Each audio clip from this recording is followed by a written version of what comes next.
Next, Education Secretary Betsy DeVos on the President's 2020 budget request for the Education Department. She testified before a House Appropriations Subcommittee.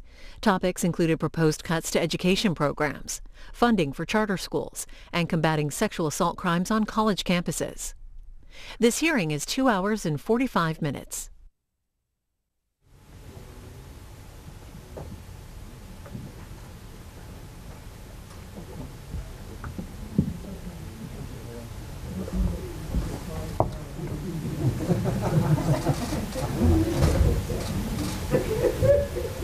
Good morning. The subcommittee will come to order.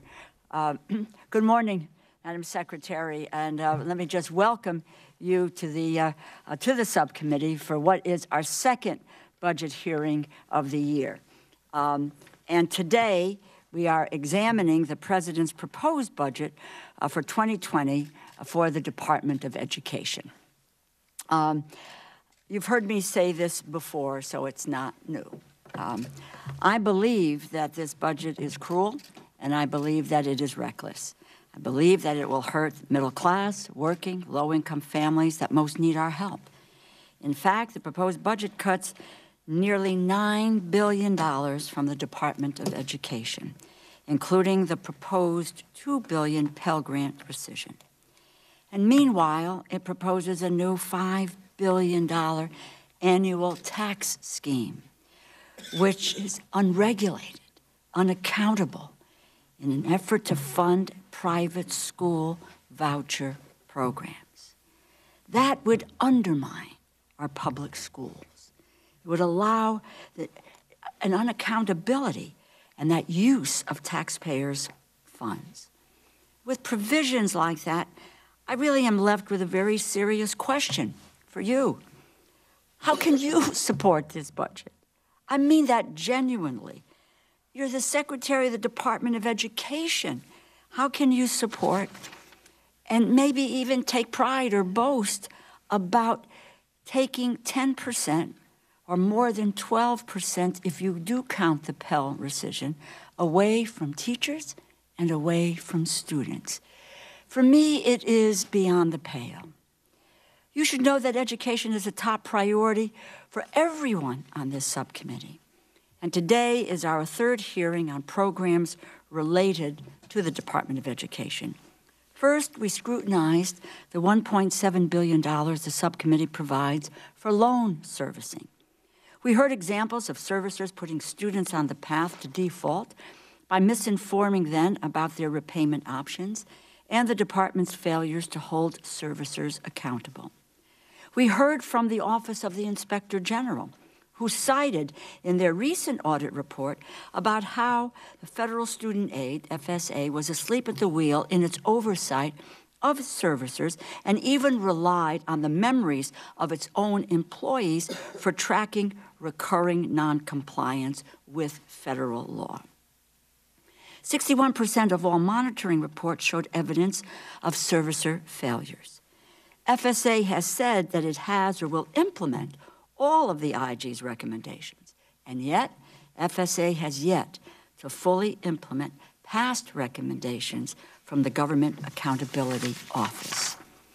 And while the Next Gen initiative has promise, the department needs to be taking into consideration the compliance of contractors upholding the law, which is not currently the case.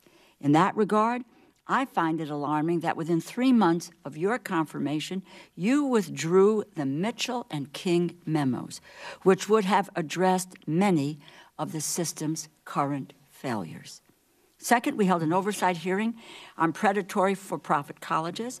They enroll 9% of all students in post-secondary education, and yet for-profit colleges account for 34% of all student loan defaults. Their business model relies on exploiting federal financial aid, like Pell Grants. These schools target the most vulnerable and our veterans. We heard from a student veteran who was left with a worthless degree and $100,000 in debt after being lured into thinking that Pell and the GI Bill would cover his costs. Meanwhile, the department is working to roll back critical protections for students and taxpayers, specifically the gainful employment and borrower defense rules. And the department is currently working on efforts that could roll back even more.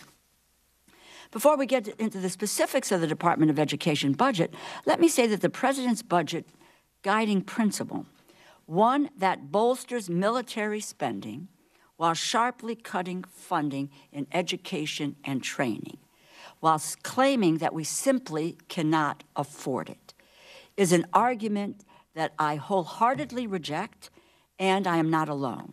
Earlier this year, more than 300 military leaders wrote to Congress asking for balanced investments in both defense and non-defense spending.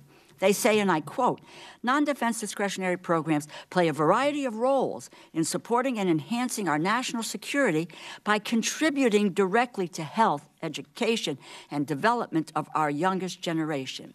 They reached this conclusion because 71% of young Americans cannot qualify for military service because they are, and I quote again, too poorly educated, medically or physically unfit, or have a disqualifying record of crime or drug abuse, end quote. I do appreciate that the President's budget requests new funding for science, technology, engineering, and mathematics, STEM programs. The carve-out initiated by this subcommittee in the Education, Innovation, and Research program. That is a commitment that I share. And while I am pleased that the President's budget request abandons a previous proposal to shift $500 million from neighborhood public schools, where 90% of our children attend, to private schools, I am disappointed that the administration is proposing a new $5 billion a year tax scheme. Data we have strongly suggests that vouchers do not work. An Institute of Education Sciences gold standard evaluation of Washington, D.C., the only federally funded voucher program, found that vouchers negatively impacted student achievement. And I might add that you are also cutting funding for IES by 15%. This is the entity that your own budget documents say, quote, provides valuable insight into how public dollars could be better used to improve student outcomes. The three education budgets from this administration have proposed the largest cuts to education funding in 4 decades. That's since the department was created in 1979. Madam Secretary, I have to say, I mean, it may be offensive. Shame on you. This is your watch. You are Secretary of the Department of Education. In your testimony, you talk about freedom. But what is happening here is that you and the President are proposing to abandon middle-class families and those families who are in need. This is not freedom. Yet, I will note the administration is not shy about spending and using government when it comes to benefiting corporations and the richest, such as the $1.5 trillion tax scam and crop insurance subsidies, which can go to the richest of the rich, since there are no eligibility caps.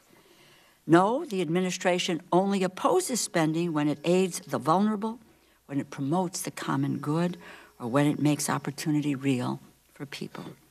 Many of these cuts were rejected under a Republican Congress for 2 years. Yet, here they are again. You have eliminated 30 programs totaling $7 billion, and you've cut another $1 billion, eliminating the impact aid payments for federal properties, Special Olympics, after-school grants that help people with disabilities find jobs, eliminating literacy programs that build the foundation for a lifetime of learning, and the main program, Title II, that helps to attract and retain high-quality and diverse leaders while directing scarce education resources to unproven, unaccountable private entities through a new, quote, teacher voucher proposal. Eliminating a temporary fix for rejected borrowers who thought they qualified for public service loan forgiveness, and slashing adult education, federal work study, TRIO, and Gear Up. On the mandatory side, that's outside of this committee's jurisdiction. The budget again proposes to eliminate subsidized student loans and the public service loan forgiveness program, worsening the student debt crisis. In a rare move, the Trump administration's own Department of Defense opposed the House Republicans' Higher Education Act reauthorization bill last Congress because it too eliminated PSLF, stating, and I quote, DOD opposes this legislation because the Public Service Loan Forgiveness Program has been an important recruitment and retention tool for the military to compete with the civilian sector. And even a boost to school safety national activities is not what it seems. It seeks to make up for the proposed elimination of $1.2 billion student support and academic enrichment grants, which includes a set-aside for school safety. The SSAE grants support mental health counselors and services, in addition to providing a well-rounded education by providing exposure to music and to the arts.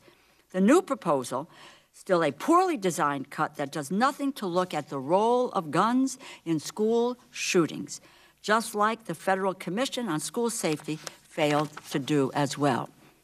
At this point, let me just say that I also continue to support, I continue to oppose your indefensible silence, which leaves the door open to states using federal dollars to arm teachers versus current law. Congress never contemplated that the SSAE grants would be used for the purchase of firearms.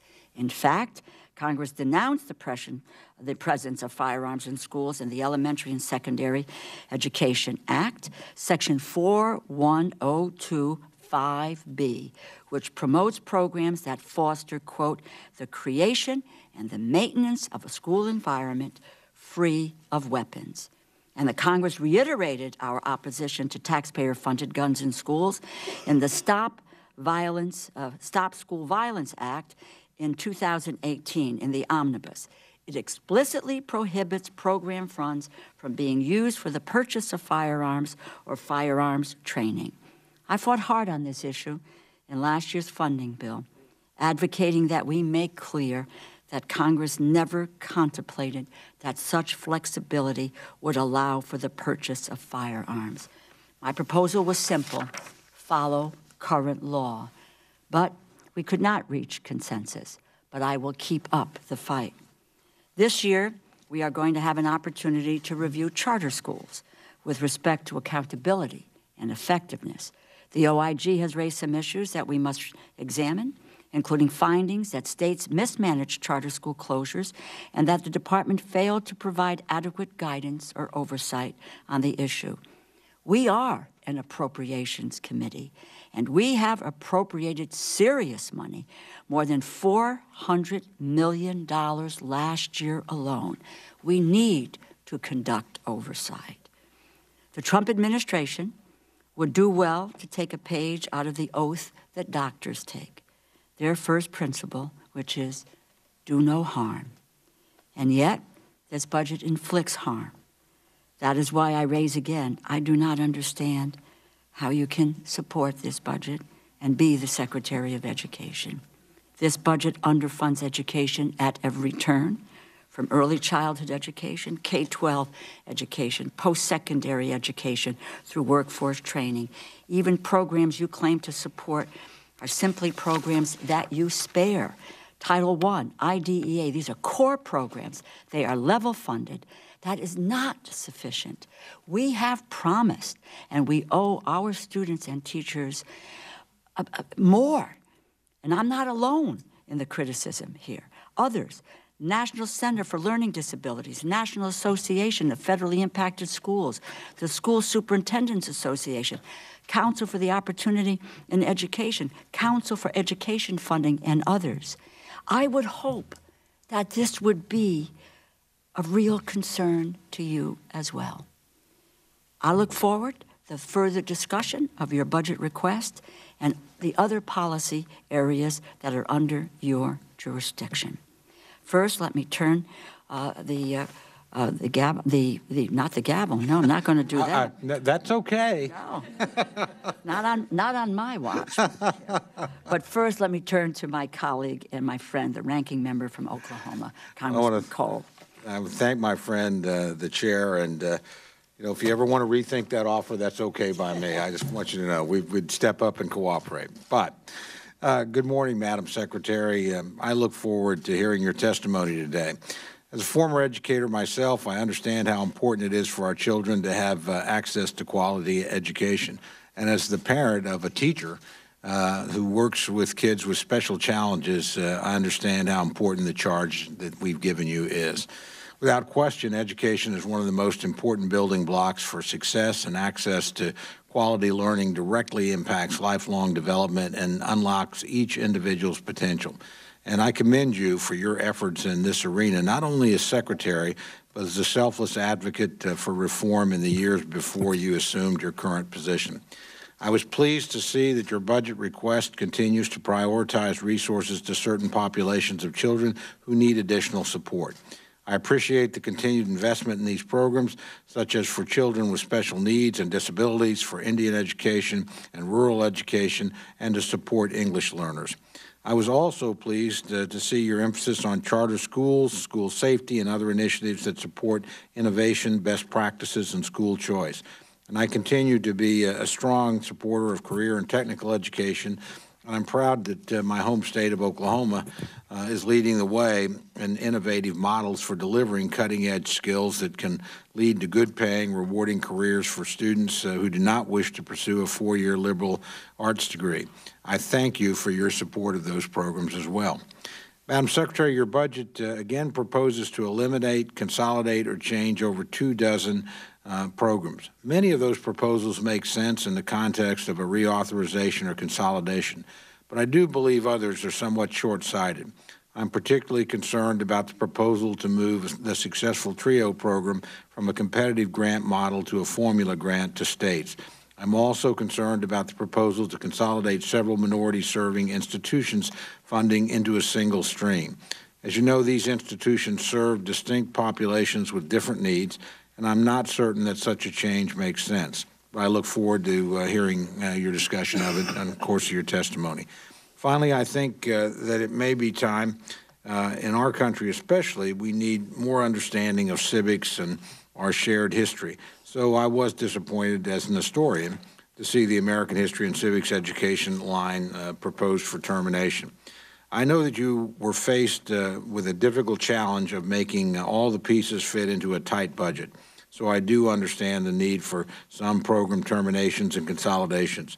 However, I caution my fellow subcommittee members that we need to take a hard look at the impact of some of these cuts will have on our own local school districts and students, and I'm sure we'll have a robust this conversation to that point. Since both my friend, the chairman and the chair, and Madam Secretary, you talked about the budget deficit and the wider budget. I'm going to go off script here for a minute and talk just a little bit about that, because I think this is one where we probably come from different perspectives, but I think the numbers will drive us to similar conclusions. Not widely known or appreciated even in Congress, but you know, as we know, the budget has two big components. It's got a discretionary component, and it's got an entitlement or mandatory spending component. The discretionary component is about 30% of the whole budget. The mandatory part is about 70%. This Congress is actually, if you look, then broke down that 30% into two components. More than half of it is actually the defense budget and overseas contingency operation. Congress is actually spending less money on defense and less money on overseas military operations than it was in fiscal year 2010, in this year of fiscal year 2019. So that suggests, frankly, I actually agree with the President's effort to strengthen defense, and we live in a very dangerous world, but we're not overspending in this area by any stretch of the imagination. I would also remind my colleagues the same thing's true in non-defense. We're actually spending less in all these programs, everything from Meals on Wheels to Head Start to the education programs that you're in charge of, than we were in fiscal year 2010. And when you take into inflation, that means we're spending less. So actually on the discretionary side of the budget, Congress has done a pretty good job of holding spending flat and actually effectively reducing it as a result of inflation.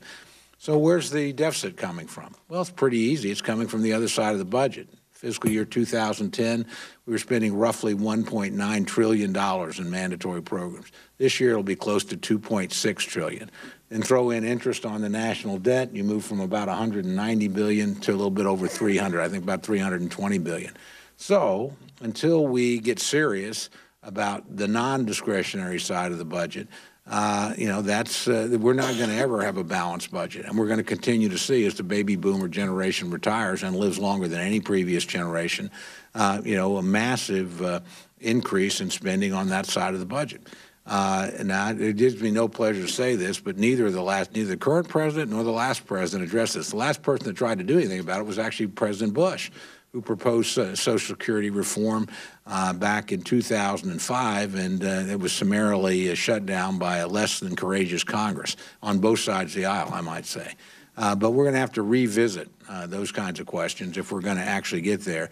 And I think that's important in the context of the programs that we're discussing today, because much of the pressure that you face and that your fellow cabinet secretaries face is because neither Congress nor the executive branch under both parties has been willing to look at the other side of the budget and do the things that are necessary over there to bring us toward balance.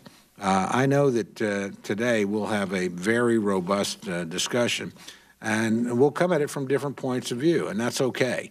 I always like to point out to my good friend, the chair, that in the previous 4 years, we started at different points, but 4 years in a row, we ended up voting for the final bill. And in the last 2 years, President Trump signed that bill. So I think we'll probably, come at this from different points of view again. That's okay. That's what the legislative process is supposed to be about. But my goal will be, at the end of the day, to produce a product that my friends and I on both sides of the aisle can vote for, and that the president can sign with a great deal of pride. And I suspect that will call for a certain amount of compromise along the way. That's the way the appropriations process has always worked, and I suspect that's the way it'll work again. And with that, Madam Chairman, I'll yield back my time. But again, I just want to thank the Secretary for being here, and thank you for holding the hearing. Thank you very much. And now it gives me a pleasure to turn to our distinguished chair of the full committee, Chairwoman Anita Lowy, for any comments that she may have. Mrs. Lowy. And I, too, want to thank Chairwoman DeLauro, Ranking Member Cole, for holding this hearing, and I want to join them in welcoming you, Secretary DeVos, before the subcommittee. We are not far into appropriations hearing season, but frankly, I am tired of hearing about the administration's so-called tough choices. Secretary DeVos, your budget request does not reflect the reality in classrooms across the country, and if enacted, would cause structural damage to communities across the nation. Since you've taken over as Education Secretary, children continue to be at risk of gun violence in their classrooms. Sexual assault continues to climb on college campuses. Student debt dictates almost every college graduate's professional choices. Yet in your testimony, you criticize a Republican-controlled Congress for increasing your agency's resources. You're criticizing your agency's resources. This budget relies on anecdotal evidence and false concepts that you call choice and freedom. You propose complete elimination of 21st century community learning centers, which would leave more than 87,000 New York students without safe, high-quality after-school enrichment, and significant cuts to K-12 funding, and even the Helen Keller National Center for Deaf, Blind Youths and Adults. I'll go on, but I can't help but wonder, We're both parents, and I wonder if you visited these centers and you know what they're doing. I visit, by the way, the after-school programs all the time, and to see those children getting the extra support, frankly, makes me feel great. I would increase them even more than they are now, so I'm really puzzled about that, among others. While gutting these investments, the administration's budget calls for a new tax credit to support private school vouchers, even though many of these schools are unequipped to accommodate students with disabilities and English language learners. Not only do you ignore racial and socioeconomic disparities in our education system, you propose policies proven to increase the divide. By cutting minority science and engineering improvement by $1.5 million and the Child Care Access Means Parent in School program by 70%, your budget would actually decrease the diversity of STEM fields and exclude parents with financial need from accession. A couple of words about that. Maybe you noticed recently, I'm a graduate of the Bronx High School of Science, and you noticed there have been many articles about the lack of diversity at Bronx Science or Stuyvesant High School in New York City. I'd be interested in knowing if you have any solution to that. I think people deserve to have the opportunity, and I would look at after-school programs or other concentrations so you can help these students, so you can really say, and when I visit all these schools, I say, you have the opportunity to reach for the stars, but if we're not providing them with this kind of support, it seems to me we are really, frankly, going off on tangents here, there, increasing dollars, but not looking at the investments that are going to help so many of these kids. You propose an increase of $105 million for school safety national activities with the hopes of implementing safety practices that are proven to make schools less safe. The Department of Education's budget request is just another example of this administration's disregard for facts and disconnect from reality. With this budget request, I'm receiving President Trump's message loud and clear. Fund the wall with money from our children's schools. I do hope your testimony and response to our questions will address these deep concerns. And thank you, Madam. Thank you very much. The Secretary has completed her testimony, which we'll get to in a moment. We will proceed to 5-minute rounds for questions.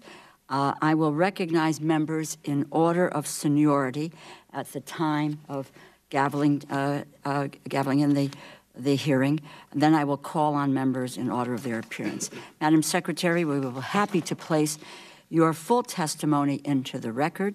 If you would be kind enough to summarize your statement, I want to make sure that we leave enough time for everyone's questions. So please begin when you are ready. Thank you. Chairwoman DeLauro, Ranking Member Cole, Chairwoman Lowy, and members of the subcommittee, thank you for the opportunity to testify on the President's fiscal year 2020 budget. I thought it would be useful to begin by recalling Congress's commitment when it created the U.S. Department of Education 40 years ago. Then, Congress vowed that the move would, quote, not increase the authority of the federal government over education or diminish the responsibility for education, which is reserved to the states, and I'll add communities and parents. This budget reflects a commitment to that sentiment. It also recognizes who actually funds the government's budget, American taxpayers. And so we propose Congress spend their money wisely, efficiently, and with restraint.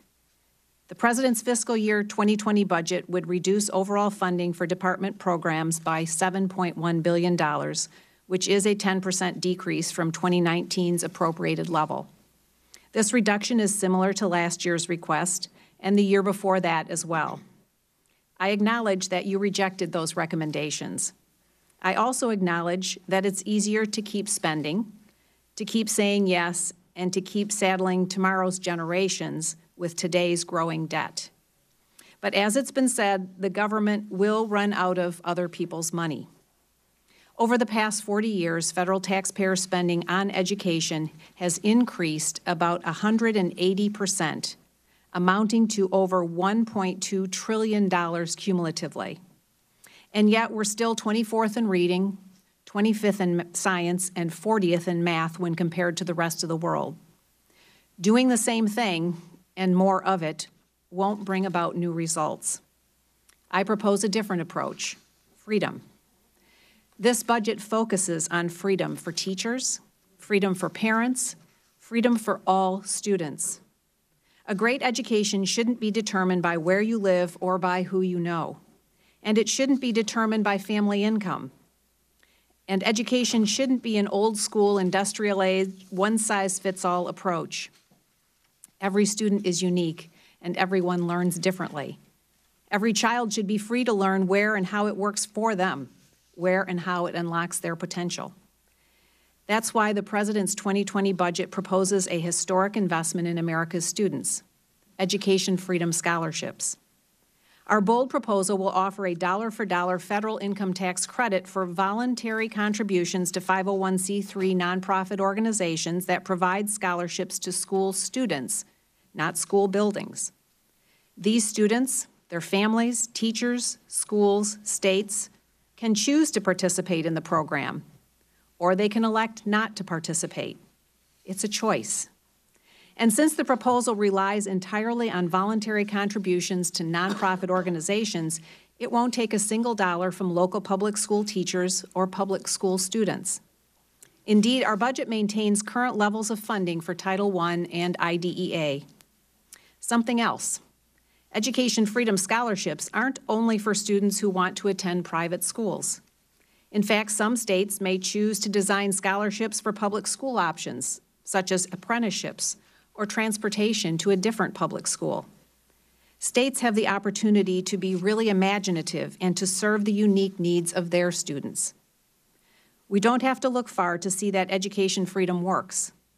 Thanks to a menu of options and the DC Opportunity Scholarship Program, embraced by teachers, parents, and students alike, more than half of students in the district attend schools other than their assigned one, and there is still significant unmet demand. We propose Congress double the DC program's funding to $30 million to meet those students' needs. This administration believes students of all ages should be free to pursue multiple pathways to higher education and successful careers. That's why this budget proposes to expand use of Pell grants for quality short-term programs. It also invests in career and technical education and streamlines student loan repayment. The latter is urgently necessary because today federal student aid holds $1.5 trillion in outstanding loans, more than total auto debt and credit card debt. And 43% of those loans are either in default, more than 30 days delinquent, or are negatively amortized. And taxpayers are on the hook for it all. This budget consolidates numerous repayment plans and raises the cap on a borrower's monthly payment to 12.5% of discretionary income. This is one way the federal government can become a more responsible lender. Policies should not entice students into greater debt, nor should they put taxpayer dollars at greater risk. Education freedom isn't just for parents and students. Teachers need greater freedom as well. We seek to empower America's teachers and elevate their profession via this budget with a new total investment of $370 million. I regularly meet with a number of excellent teachers who tell me they'd like to choose their own professional development and customize it for their needs. To that end, the budget requests an increase of $170 million to focus on development that's controlled by teachers, not dictated by the district office. These are teacher vouchers, and they treat teachers as the professionals they are. Teachers also tell me about the value of mentors or residency opportunities. So we're requesting $200 million to enable new teachers more opportunities to learn from the best. It's also essential that teachers and students be safe at school. In the wake of tragic acts of school violence in our country, President Trump asked me to lead a federal commission on school safety. To support the commission's recommendations, we request $200 million to help communities develop their own school emergency plans and to focus on counseling and healthy behaviors for their students. In the end, budgets are about priorities. Ours are students, parents, teachers, and taxpayers. If our country is to remain secure, strong, prosperous, and free, we need students of all ages who are prepared to pursue successful careers and lead meaningful lives. Thank you for this opportunity to testify. I look forward to your questions. Thank you very much, Madam Secretary.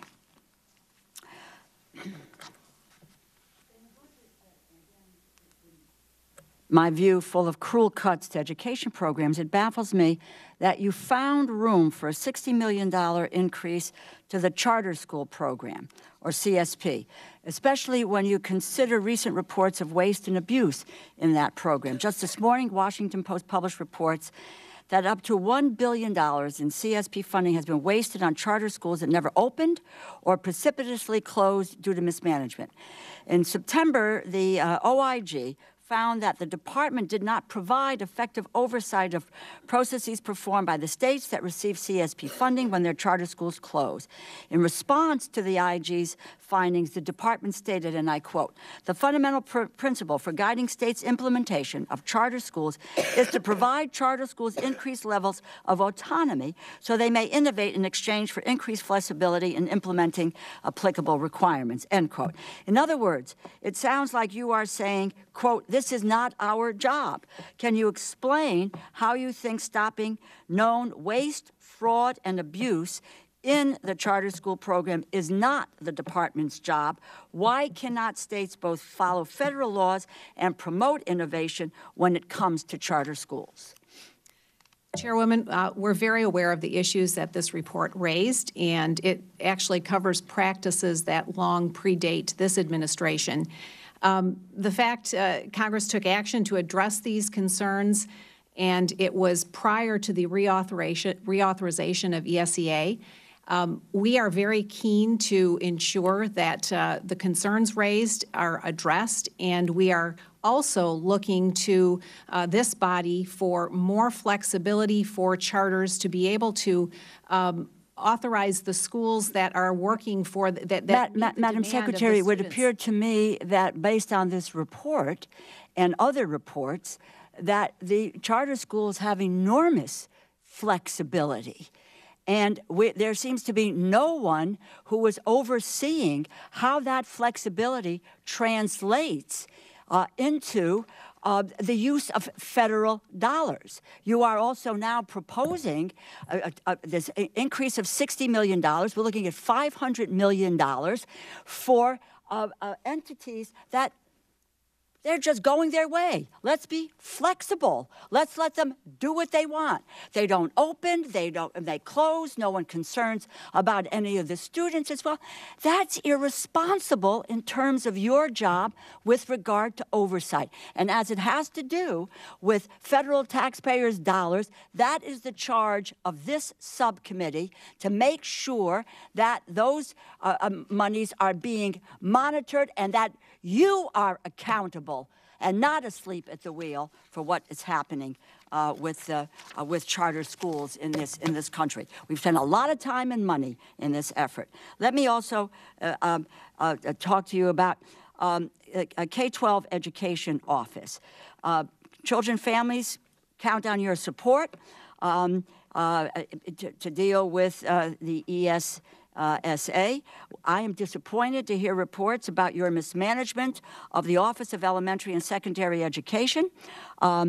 2016, it would appear you merged OESE and the Office of Innovation and Improvement. It had 328 employees. We're down to OESE, has just 260 employees, nearly 21% staff reduction. There are a lot of press reports out there, and I quote, describe long waits for answers to technical questions, harried staffers, lack of overall support, technical know-how, including when it comes to improving schools. Do you see it as your responsibility to help states to implement ESSA? What is your message to states complaining that the lights are off at your Department of Education? I might also add, I believe there was a contract awarded to look at morale in the department. So. Well, Chairman, let me just comment on your previous question. And I would just say, with regard to charter schools, what we need is more charter schools and more options for children, not less. And states are proving time and again that there are wonderful options that are being developed for children of every learning type and interest, and we need more of them, not less. And when you have experimentation, you're always going to have schools that don't make it, and that's exactly as what should happen. They should close, and let's also look at how many traditional public schools have closed because they're not doing well for their students. Charter schools are a great option for thousands and thousands of students, and the demand for more of them remains very high. So we need more of them, not fewer. But with regard to the department and our organization there, we have undertaken an effort to organize around the ability to be cohesive and effective in the work that we do for all of K-12 schools. And bringing in innovation and ingenuity into elementary and secondary education needs to happen no matter where the education is taking place. I'm very, very proud of the work of the department and the Office of Elementary and Secondary Education in the implementation of the Every Student Succeeds Act. Madam Secretary. We've been doing a great job. We've approved all of the... Madam Secretary, let me just say that you are taking public dollars to open charter schools, and you're taking money away from our public schools, which is where 90% of our children are. And what you're doing is shortchanging them. And I would just say, some of them, if you take a look at the data and the information, we're looking at the transference to private entities, private corporate boards. They open, they close, they don't, some of them don't even open, and we are spending good money after bad, and in addition to that, you don't seem to think that there's a necessity to oversee it, to claim any accountability for it. It's God's in his heaven, all's right with the world. It's not true. We are wasting money there. And charter schools are public schools. My time is. Thank you, Madam Chair. Thank you, Madam Chair.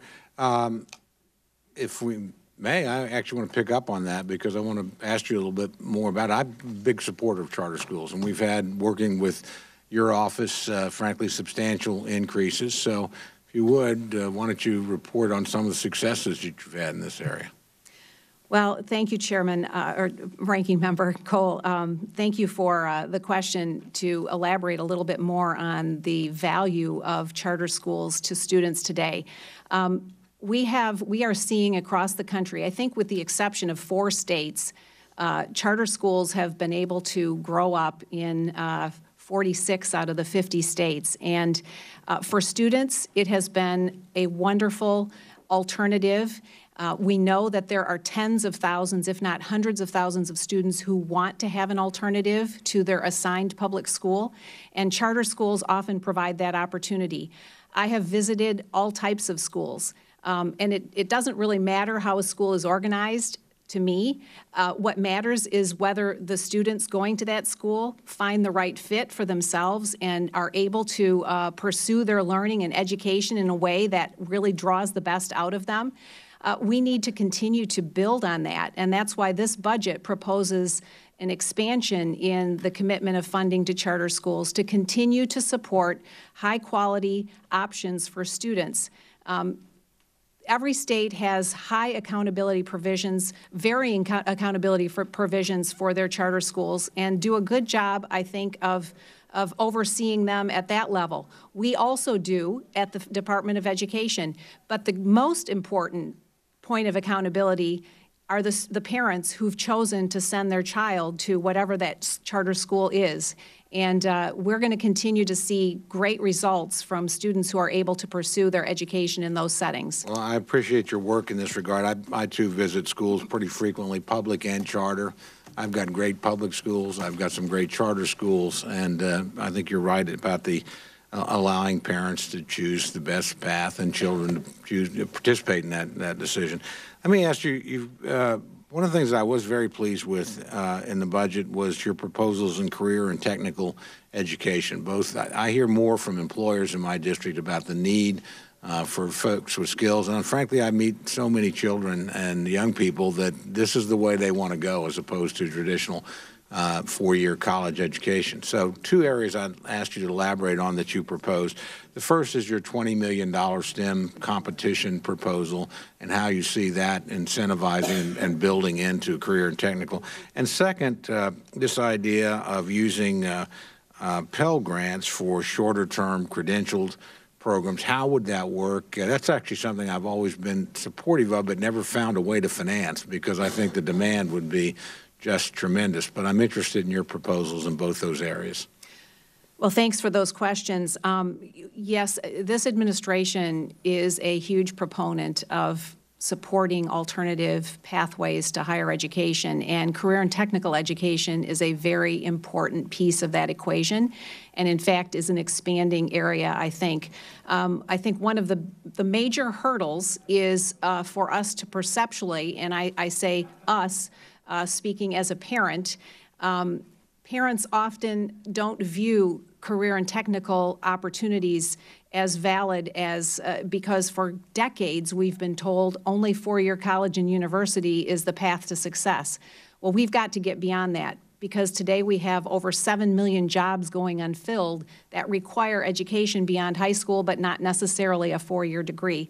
So to your question specifically about the $20 million investment in STEM occupations and STEM pathways, we know that there are huge opportunities from a career perspective in the areas of math and science, and particularly in computer science. So that also couples with the proposal for short-term Pell.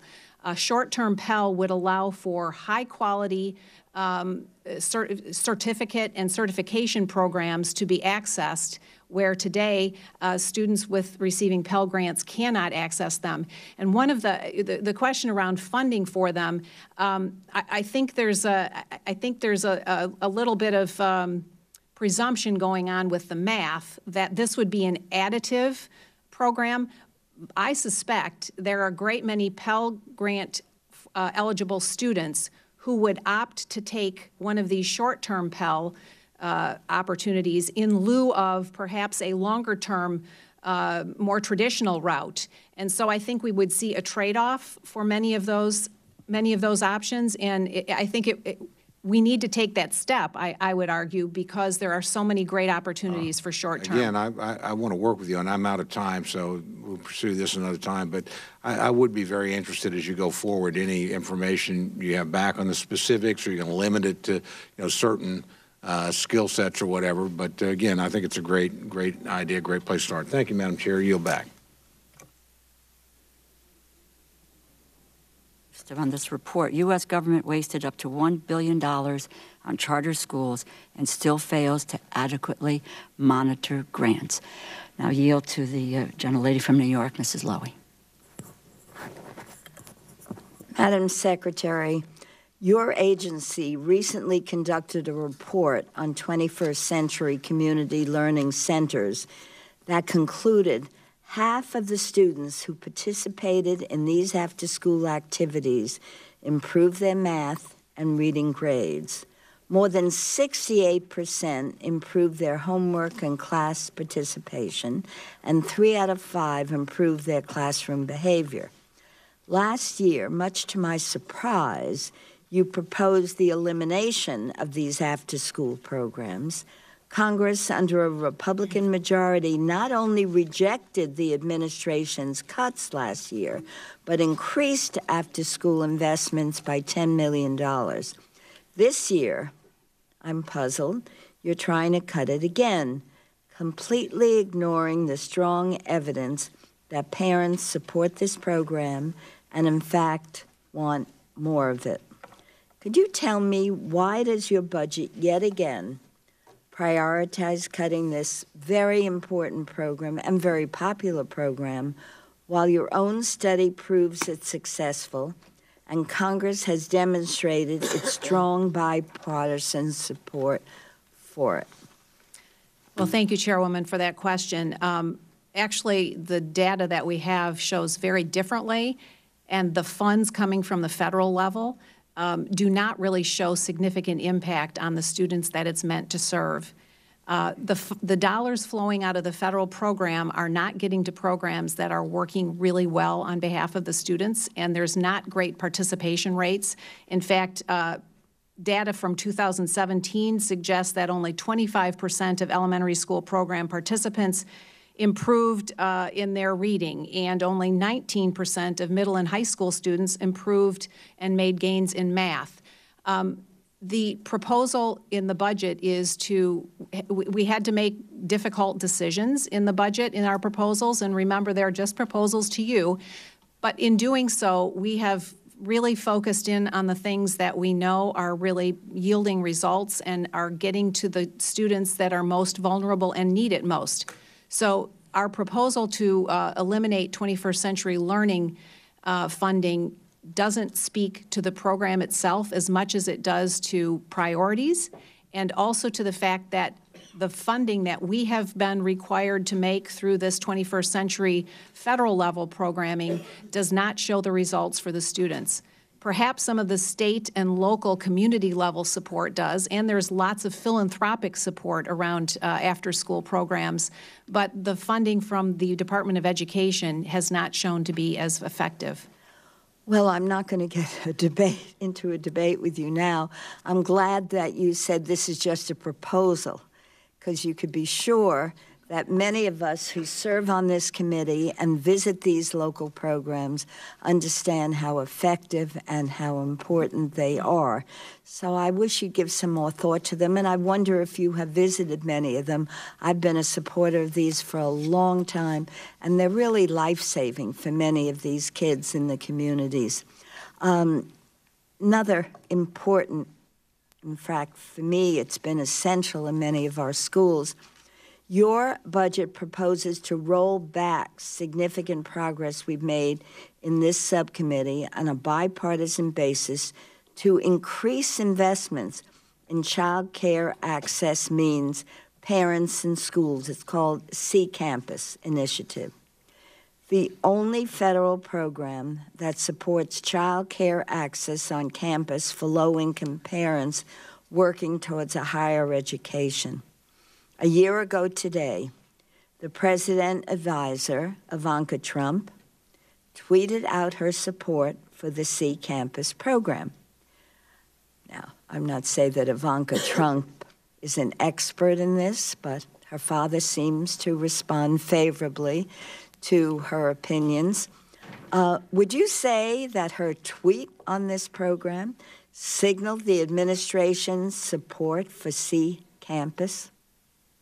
Well, we, again, had to make many difficult decisions in presenting this budget, and we have suggested the elimination or reduction of a number of programs.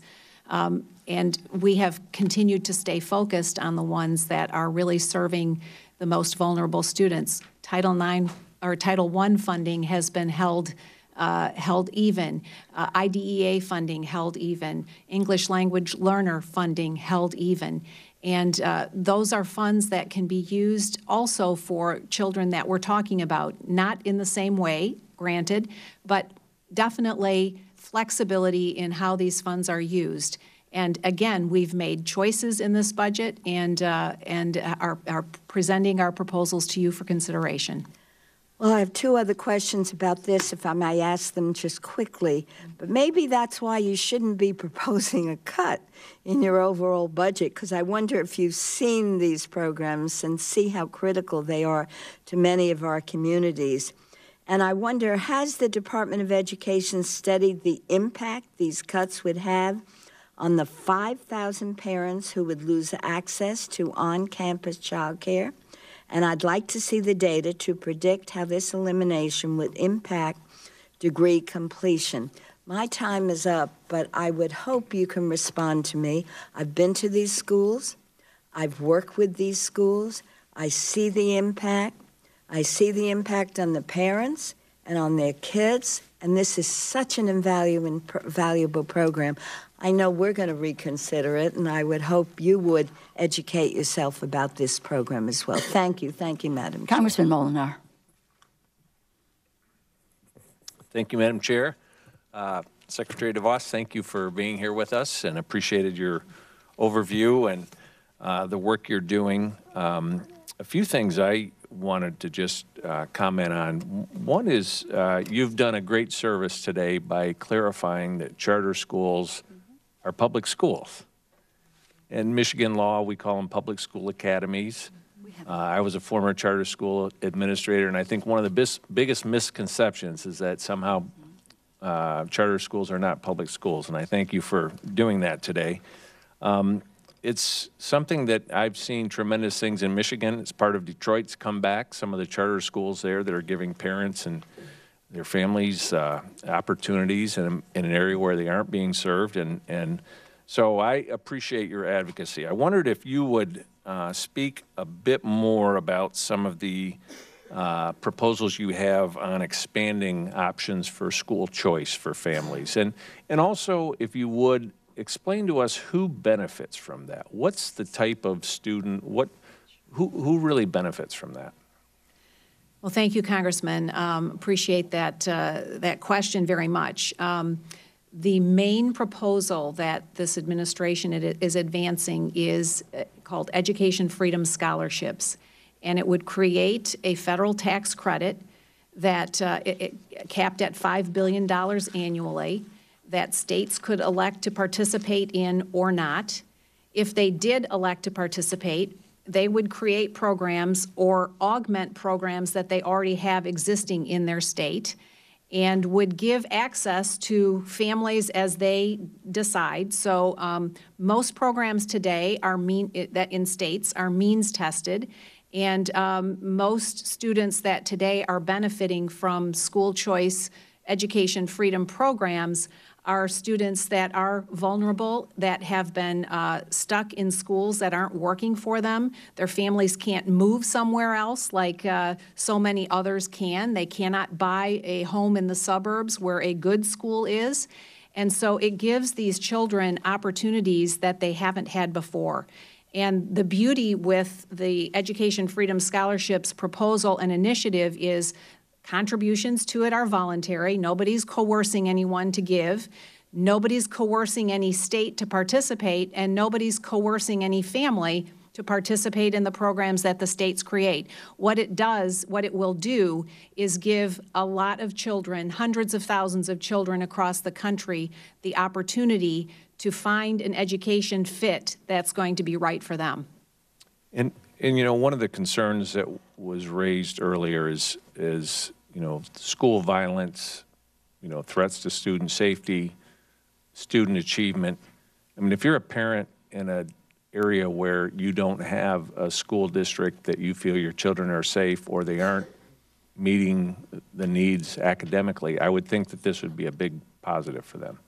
It would indeed. In fact, I would cite a program that Florida recently enacted I think it's called the Hope Scholarships Program for students who are bullied in their assigned school and or are have acts of violence committed against them. They are able to find a school that will work for them through this Hope Scholarships Program. So states could elect to adopt something like this, and Florida could elect to augment the program that they have. But giving parents and students options to find the right educational fit for each child, I think is an imperative. And then I wanted to also follow up, and Mr. Cole was mentioning some of the ideas around the Pell grants and some of the short-term Pell. One of the things I'm experiencing in my district as I meet with owners of businesses, manufacturers, consistently they're saying we could hire more people, We just need to have people with the right skills. We would, love to have some kind of a certificate training program. In my home area, there's a company that, it's a chemical company. They have a fast start program with a community college where it's a intensive short-term program, and then these are very good paying jobs once they get in. Is this kind of what you're looking at for the short-term Pell? Yes, indeed. And I think it's a great opportunity in communities and regions for employers to work with educators and really come up with proposals that are going to work for the employer's needs, and that will that educators will be able to come in alongside of them and help create the kind of curriculum that is going to be absolutely perfect for the situation that that particular community or that region needs. And yes, this is exactly what a short-term Pell proposal could help to address. Okay. Thank you very much. Thank you, Madam Chair. Thank you, Congresswoman Lee. Thank you very much. Thank you, Madam Chair, and my ranking member for this hearing. Welcome, Madam Secretary. Madam Secretary, you remember Steve Bannon, right? Steve Bannon indicated that the Trump administration's goal was to deconstruct the administrative state. And each cabinet official who comes to this committee presents budget that really reflect that agenda. And your budget reflects what exactly Steve Bannon said: privatizing public education, getting rid of the public sector, turning it over to the corporations and the private sector to ensure the quality public education that our young people deserve. And it's outrageous. Your cuts here specifically target students of color. It's unbelievable, low-income students. And I just have to say, Madam Secretary, you have zeroed out Special Olympics once again. I still can't understand why you would go after disabled children in your budget. You zero that out. It's appalling. I want to ask you a couple of things, which again reflects exactly what I just said. 2 years ago, I wrote into the language into the bill about school desegregation. The language asks for a report from your department in coordination with the Office of Civil Rights to submit to this committee detailing recommendations on how to address the adverse impacts of segregation, including Title VI school monitors, to ensure that every student has the opportunity for an equal education. Madam Secretary, this letter came, we wrote it June 7th. We've called, we've asked for this report, we've tried to reach you over and over again. We've never received a response. I wonder where this report is. Could you let us know when this report will be coming to the committee? It's about students of color, it's about school desegregation efforts. Congresswoman, yes, I'm aware of that request and that report, and I know it's near completion, and I commit to you that we will get that to you as soon as feasible. Madam Secretary, this is almost 2 years. We've been waiting. These kids deserve, and the school district deserve, an answer from our Secretary of Education. We can't wait 2 years to get a report on school desegregation from you. It shouldn't be that hard to do, and the response has been awful in terms of trying to get some sense of timing and why this has been delayed. Next, let me ask you about the school disciplinary practices that impact Black and Latino students. According to data released by the Department of Ed's Office of Civil Rights, Black K-12 students and Latino students are 3 times likely to be suspended or expelled as their white peers. But now the Federal Commission on School Safety, which you chair, eliminated the 2014 school discipline guidance, which ensured that students of color are not subject to harsher disciplinary practices than their white peers. The guidance provided valuable resources for districts. It provided continuous, vigorous federal oversight and enforcement of our civil rights laws to make sure that students' civil rights are upheld. 75 civil rights groups wrote to you in January expressing opposition to the rescission of this guidance. Why in the world would you blame, and I understand what the rationale was, blaming school shootings, the tragic gun violence that has taken place throughout the country, on the civil rights protections for students of color? It doesn't make any sense why that was part of this rescission. Can you explain that? Well, Congresswoman, no child should be treated or disciplined differently based on his or her race or color or national origin. And if and when they are, our Office for Civil Rights will act swiftly, acted swiftly. Children need to be treated as individuals, not But they're as not being statistics. treated as individuals. That's They why are. we had this order put in place. And you rescinded that. Again, any student that is treated or disciplined differently because of his or her color or race Madam is going Secretary, to be, that the is Department not of Civil Rights, your own Department of Education, Office of Civil Rights indicated that students of color are suspended 3 times more than white students. We put into place some requirements that would begin to turn this around. You rescinded those requirements.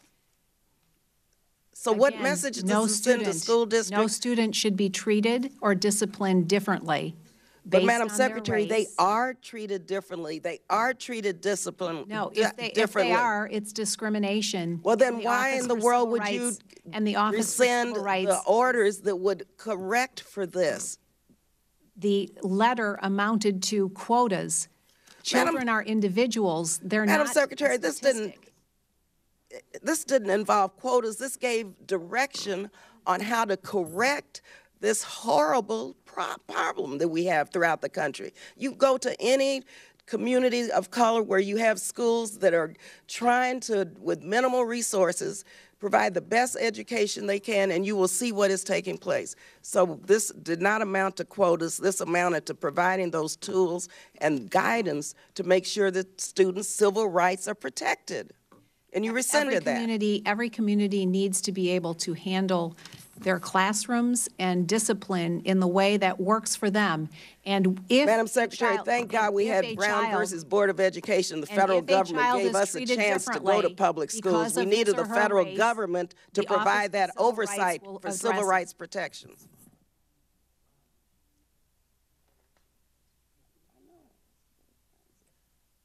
Congresswoman Herrera Butler. Thank you, Madam Chair. And thank you, Madam Secretary, for being here. You know, I have some questions. I am excited to hear your answers. I do appreciate your willingness to come and to share when I feel like, you know, there's a difference between asking a question and being tough and being somewhat, if I was sitting there and I was asked about what my boss's daughter thought about a proposal I was working on, I'd be a little bit annoyed.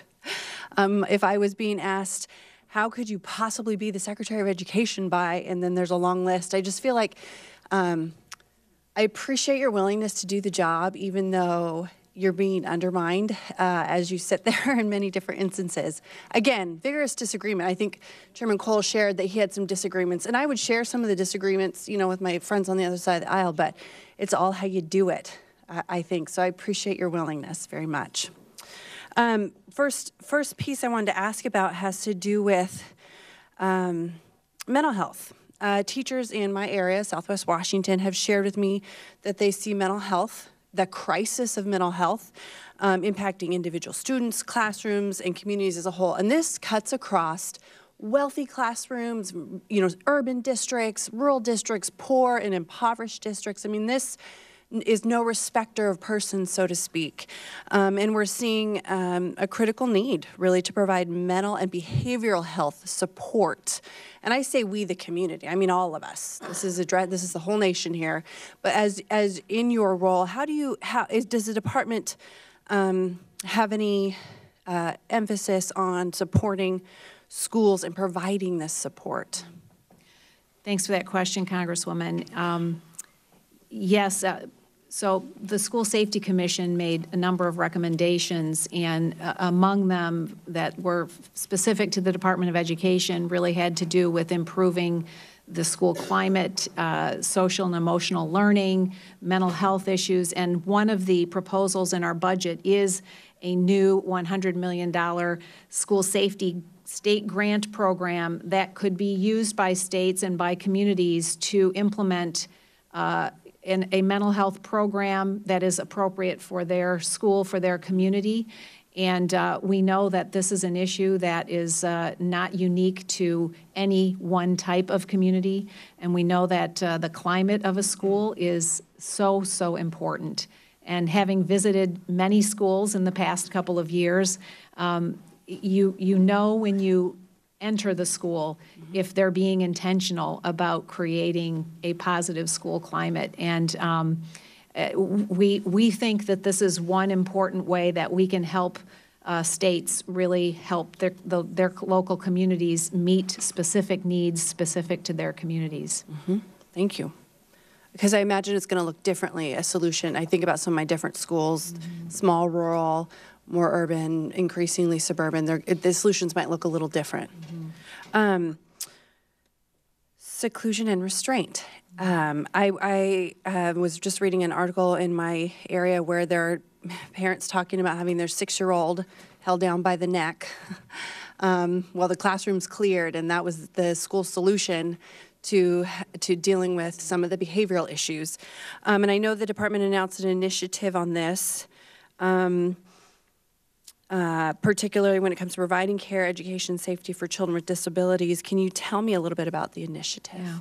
Well, let me just begin by saying that, every student needs to be able to go to school safe themselves, and other students to be safe in their setting as well.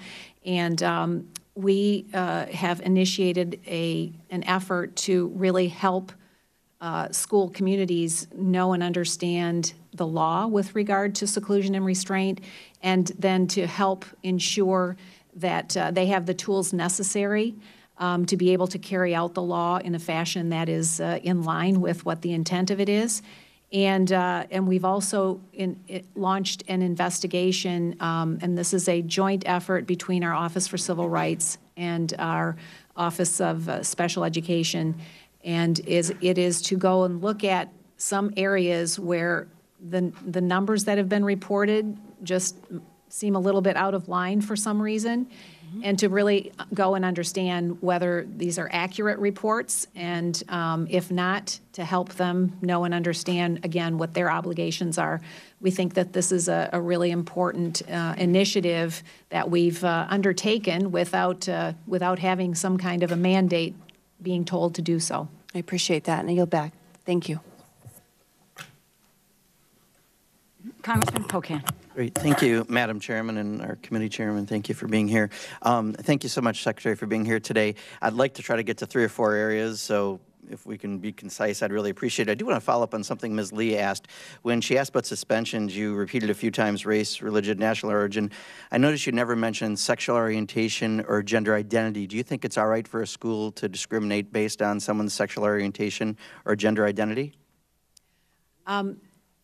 We have laws that cover discriminatory efforts, and our Office for Civil Rights has continued to be very diligent in investigating any allegation of discrimination, and will continue to do so. So is that a yes or is that a no? I'm trying to get a yes or no, I guess, on that. We follow the law as this. So personally, you don't have an opinion on it? Defined, and because you are giving money, so it leads me to the next question. You are giving money to some charter schools that do discriminate, and that report, I'd like to follow up from our chairwoman's question, where $1 billion has been wasted with 1,000 schools going to charter schools. 1 out of every 4 have failed, and I know in your testimony you thought we should have more charter schools, but when you have a 25% failure rate, that'd be like saying if one of your car tires keeps going flat, rather than replacing it, you're going to add more tires to a car.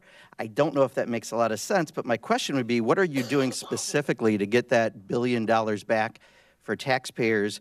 And you have in this budget a $60 million increase, a 14% increase for this program when we have 1 out of every 4 failing. How can you address those 2 aspects of that? Well, let me just refer again to the fact that the report covered information from a longer Sure, period but my of question, if I can, just because I want to get a couple more And, subject areas in, please, Madam Secretary. I will go to the fact again that we need more charter schools, not fewer of them. Okay, so what are we doing to get and money back for taxpayers? Let's try that one first. We need traditional public schools Okay, to let's be go. held to the same I'm sorry, excuse me, accountability Madam Secretary, standards. just because I'm trying to save time. So what are we doing to get the money back for taxpayers, the $1 billion that got wasted? I'm not sure that that's the ultimate conclusion, but we'll certainly look into. Are we doing anything to get the money We'll back? certainly look into that. And so we're not as doing a anything to get the money context back. of that report. This is interesting how we ask questions. I feel like I'm speaking a different language. I'm sorry. Okay, so then the second part of that is we have an increase, yet we have the failure rate. All right, so let me go to another area, and I want to follow up on the thing Ms. Lee mentioned about the cuts to Special Olympics. Do you know how many kids are going to be affected by that cut, Madam Secretary? Mr. Pocan, let me just say again, we had to make some difficult decisions with this budget. Again, this is a question of how many kids, not about the budget. I don't know the number of kids. It's 272,000 kids. That's all. I'll answer it for you. That's okay. No problem. It's 272,000 kids that are affected. Is an awesome organization, one that is well supported by the philanthropic sector as well. Sure. I'll tell you, reclaiming my time if I could, Madam Secretary, because there's a couple more parts to this. So also, we have cuts that go in the special education grants to states from $3 million to $2.2 million, a 26% cut.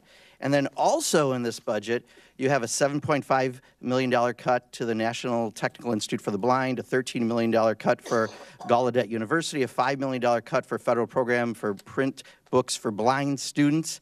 And you recently had a federal judge rule against us on some areas around special education. I have two nephews with autism. What is it that we have a problem with children who are in special education? Why are we cutting all of these programs over and over within this budget? Well, sir, we have continued to retain the funding levels for IDEA and held that level.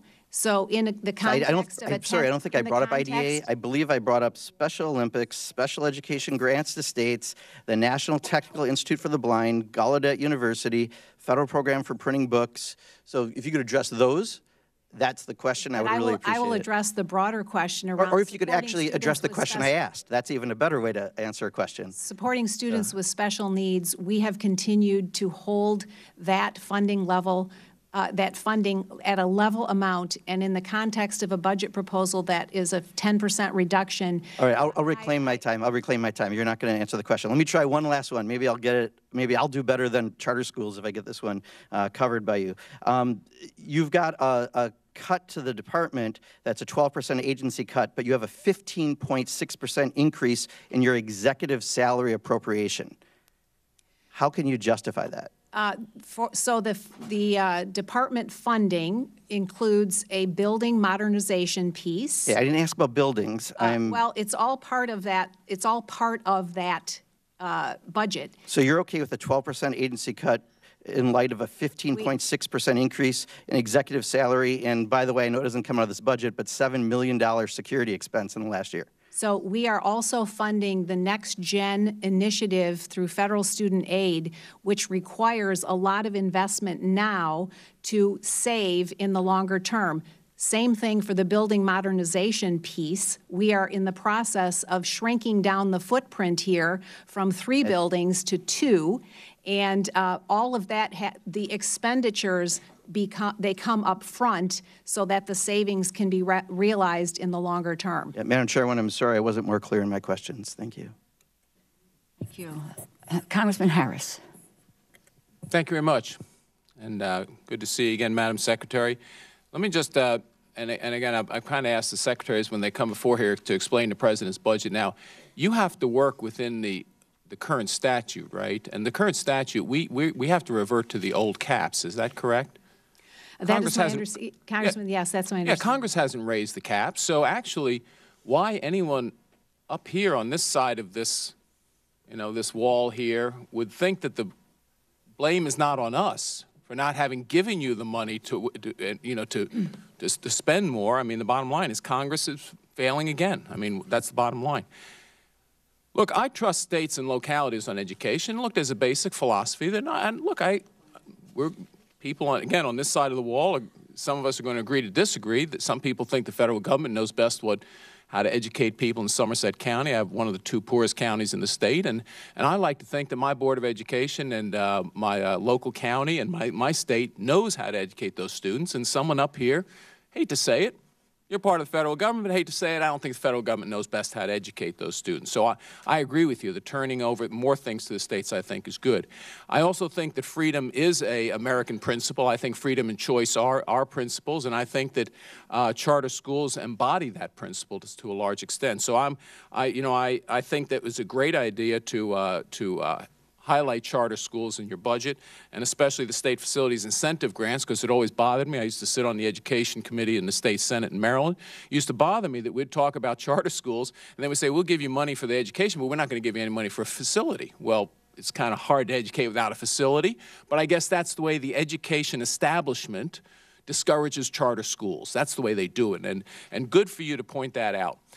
Now, you testified that, and you're going to have to explain, give me these numbers again, the reading, science, and math, where we stand in the nation, and I'm sorry, in the world. Was it 24th in reading, 25th in science, 40th in math, or did I get one of those numbers wrong? No, 24th in reading, 25th in science, and 40th in math. 40th in math. So this is after 40 years of federal involvement. And where did we stand in 1979 before the federal government went in to help the states educate Americans? If you could get back to me, if you could look that up, I'll bet you it wasn't. Yes, I know we were much higher in the ranking, and we've definitely continued to deteriorate. Right. So let's just step back and take the big picture. So 1979, we were better. Federal government says, so, it's the words of Ronald Reagan, the 9 most dangerous words, however many words it is, I'm here from the federal government, I'm here to help. So the federal government came in to help education, and now we're much worse off. Well, Madam Secretary, I want to thank you for thinking outside the box and how to reverse some of that. And I do think some of the principles you have elucidated in the budget get to that. I do want to commend you, actually, because I've gone and spoken to teachers and parents in my district who worried a lot about the disparate impact policies of the previous administration, worried a lot about that effect on school discipline, and we're very grateful that this administration took a new look at those disparate impact policies.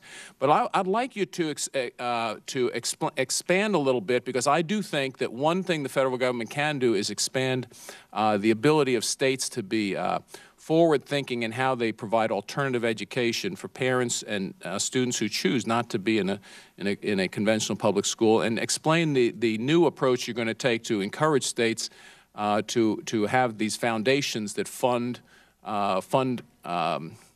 alternatives for parents. Well, thanks, Congressman, for those comments and the question. This administration continues to support alternative pathways and acknowledges that more and more students are not traditional students, and we are going to have regular interface with education and learning throughout our adult lives, particularly children born today. When you think about the fact that a kindergartner today can look forward to entering a workforce where 85% of the jobs don't yet exist. So we have to be supporting lifelong learning in a way that is meaningful. That goes to some of the recommendations that we made around the Pell, a short-term Pell program, around expanding career and technical education opportunities, pre-apprenticeship opportunities. So there's a proposal in the budget for $60 million to go to pre-apprenticeship programs that will help prepare students to explore these alternative pathways and give them a chance to earn while they are learning. We have a long way to go to really support all of these different alternatives in a meaningful way when you compare it to how we have really weighted every equation around traditional higher education, and we're proposing some small steps in that direction. Well, thank you very much, Madam Secretary. I yield back. Congresswoman Frankel. Thank you, Madam Chair.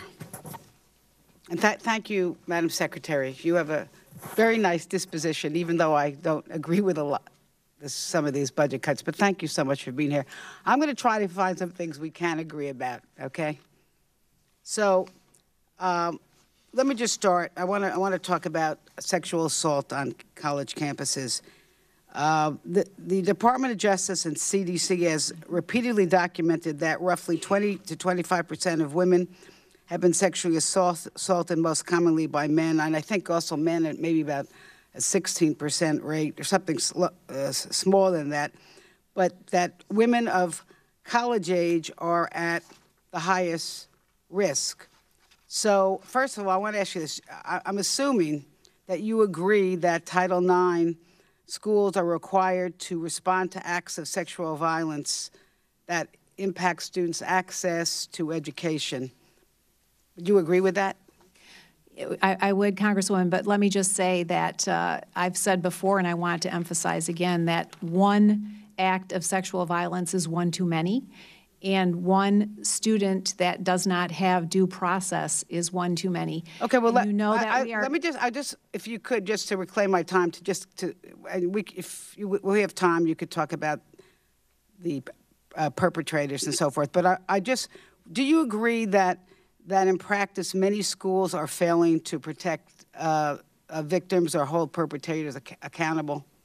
What I know is I've heard from students and I've heard from institutional representatives that the framework that they've had to operate under has not worked for too many students, which is precisely why we are in the process of negotiated rulemaking. Okay, well, let me just, excuse me, I want to find some things we can agree on, and then we can disagree. I am assuming you would agree that people who are subjected to sexual assaults experience terror, helplessness, profound humiliation, and that sexual assaults are among the most harmful, traumatic experiences. Can we at least agree on that point? Certainly. Okay, that's great.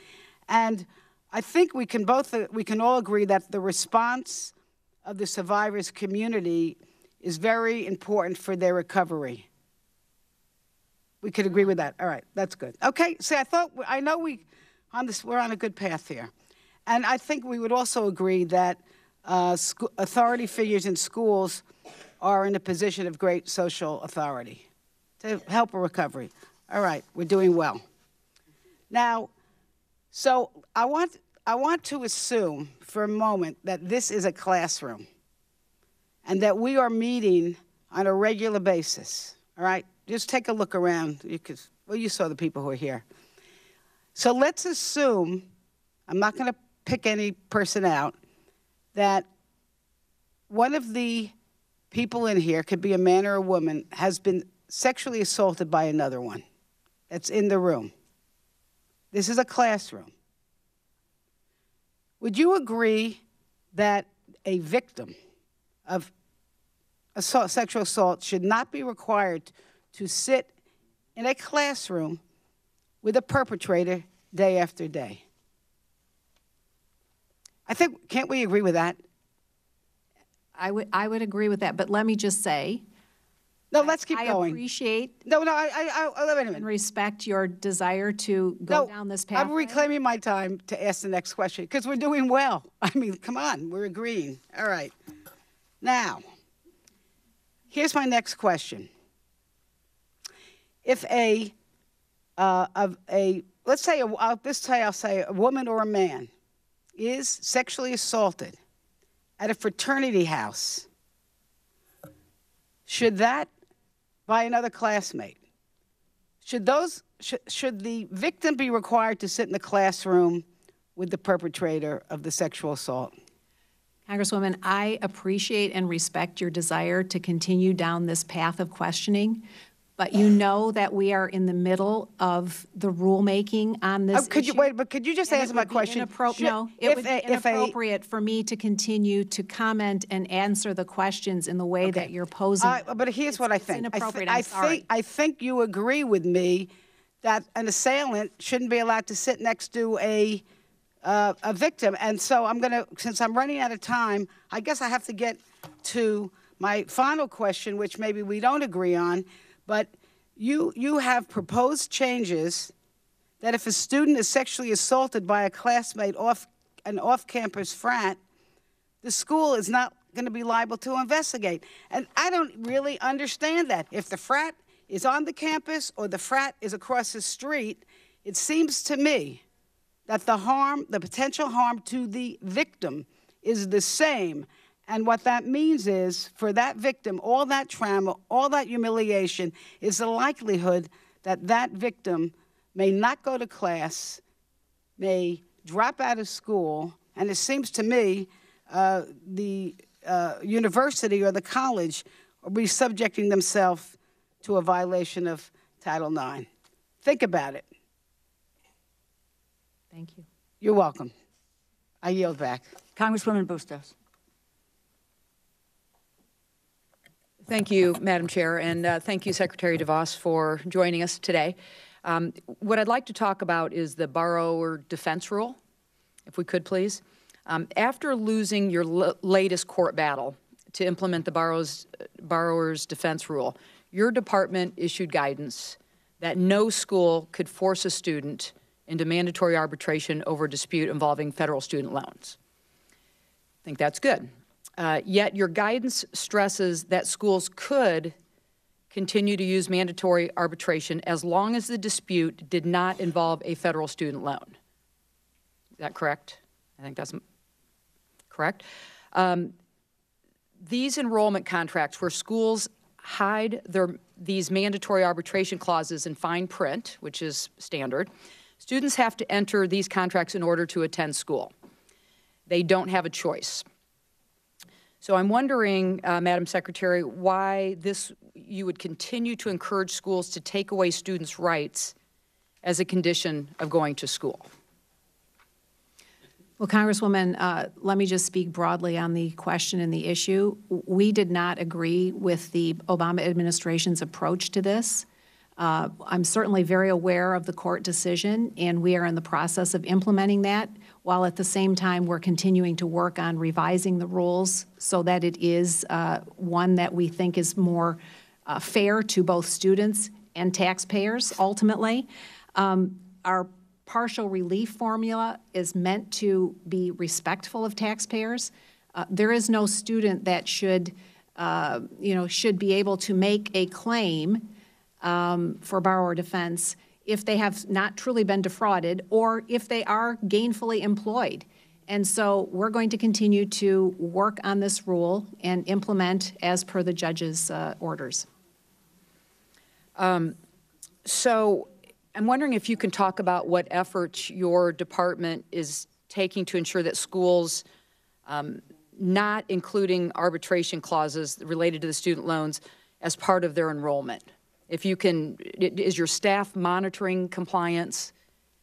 We are following the judge's decision and implementing, and at the same time continuing to work on revising the rule. So that process continues to be ongoing. Okay, and so I'm going to drill down just a little bit farther. Have you asked accreditors to ensure that schools are in compliance? We are following the 2016 rule and at the same time continuing to work on revising the rule. Okay. So you're rewriting the rules, is that correct? We are. Okay. So will your rewrite include the existing ban of forced arbitration for federal student loan disputes? That's all part of the consideration, and it would be premature to actually comment on the rule before it's actually released for comment. What's your timeline on this? It's very soon, within the next few months. All right. Would you, I probably can predict your answer on this, but would you be able to commit to act in the best interest of students and uphold the ban on forced arbitration? Well, I commit to acting in the best interest of students. I do that every day in my job, and we'll continue to commit to working on this rule so that it is one that we can be very supportive of and that is equally fair to students and to taxpayers. Okay. Since I got a minute left, I'm going to address teacher shortage. So I'm from the state of Illinois, and we've got a severe teacher shortage issue. About 1,000 positions that can't be filled. Number one, it's in Chicago, which is outside my congressional district, but the other two are in the cities of Peoria and Rockford, which are in my congressional district. So this is an issue. I've done roundtables on this and have learned from teachers that they feel undervalued, they feel underpaid, they feel overworked. Your budget cuts a critical Department of Education program that school districts can use to improve teacher recruitment and retention. And I know that you've stated that you consider teacher hiring a local issue. But you've also stated that you wanted to help facilitate the sharing of best practices to bring more teachers into schools.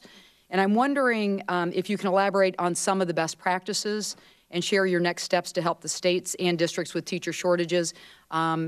I'll just leave it at that since we just have a few seconds left here. Thanks, Congresswoman. I, too, have met with and talked with many teachers and know that way too many of them do feel undervalued and underappreciated. That's why our budget has proposed to really give teachers an opportunity to develop themselves in a way that works for them through a teacher voucher that they can use for their own professional development.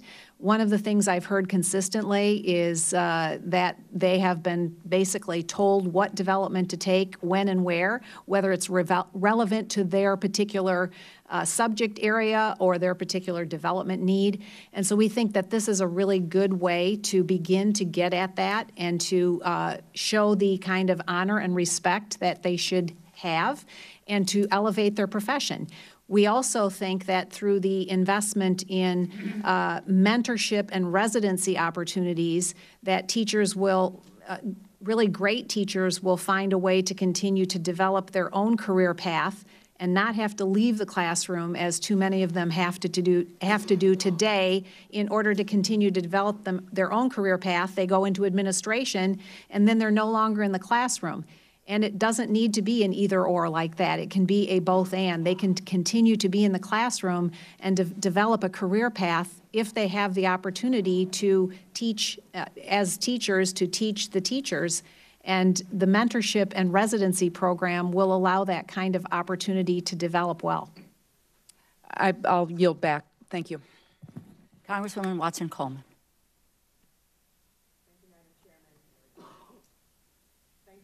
Madam Secretary, for being here. Number one, I want to follow up on a question that Congresswoman Lee asked. Specifically, what is your rationale for having rolled back the guidance on dealing with discrimination and civil rights issues in the schools? You mentioned something about quotas. I read the rule has nothing to do with quotas. What is your rationale for having taken that, that guidance and repealed it? Well, Congresswoman, thank you for that question again. I will repeat again that I think we share the same goal, that every student is treated as the individual that they are. I just want to reclaim my time here because I only want to understand one thing. What is the rationale for repealing a guidance with regard to how you address discrimination, disparate impact, and all of those things on in a school environment? Well, discrimination is wrong, and it will be pursued. Well, we agree with that. So Indeed. Just tell me, if you don't mind, why you felt it was okay to eliminate a guidance that was to help understand how to process these things. How is that helpful? Well, actually, the guidance we heard from many, many different quarters that the guidance was actually harming schools and individuals' opportunities to Thank you. discipline. Reclaiming my time. I almost want to ask you that every time you talk about your findings, your research, or whatever, I would love to see that research. I honest to God would love to see what you rely upon as you are answering some of these questions about what to do. Let me tell you something I really support very much in your budget, and that is to expand access to Pell grants for apprenticeship programs, technical programs. I agree with you.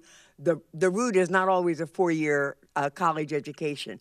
I want to know that in advance of doing that, since that is an innovation on your part, what are you going to have in place to ensure that something like a Trump University that had absolutely no academic relevance is not an organization that benefits from this new approach? Well, Congresswoman, this proposal is one that we would like to work with Congress to ensure the appropriate boundaries or guardrails are put into place. Okay. Thank you. But I think it is an important opportunity. Yeah, I think that Congress very much would want to know what your parameters were and what your accountability system is going to look like. I want to ask you a question.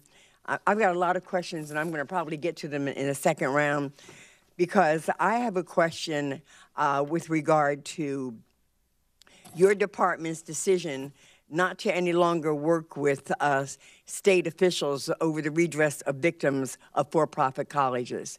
And this particular question was prompted by a letter that my Attorney General in the state of New Jersey sent to your department several months ago, asking why suddenly you are not collaborating with them and sharing information with them so that they could address the eligibility of students who went to schools like the Corinthian schools that failed them in any way, shape, or form, and that whose loans could be forgiven. A, I'd like to know why you haven't answered that letter yet. And B, I'd like to know, what are you all doing about recapturing that money and protecting those students and informing them that they are eligible to have their loans set aside? Well, Congresswoman, I certainly want to make sure that we answer your inquiries and requests thoroughly and promptly. And if you could just submit a specific question for the record on what this particular matter is, we will be happy to. I would really have no problem sending it to you. I simply want you to know that the question that this is prompted by is a letter dated May 17 to you by our Attorney General, Gubrier Grewal. And so I would appreciate an answer. I'll send you the letter again. I would appreciate an answer in a more timely fashion, and he hasn't gotten one. I guess I have to yield back now. I have a second round worth of questions. Thanks, the gentlelady. Congresswoman Roybal Allard.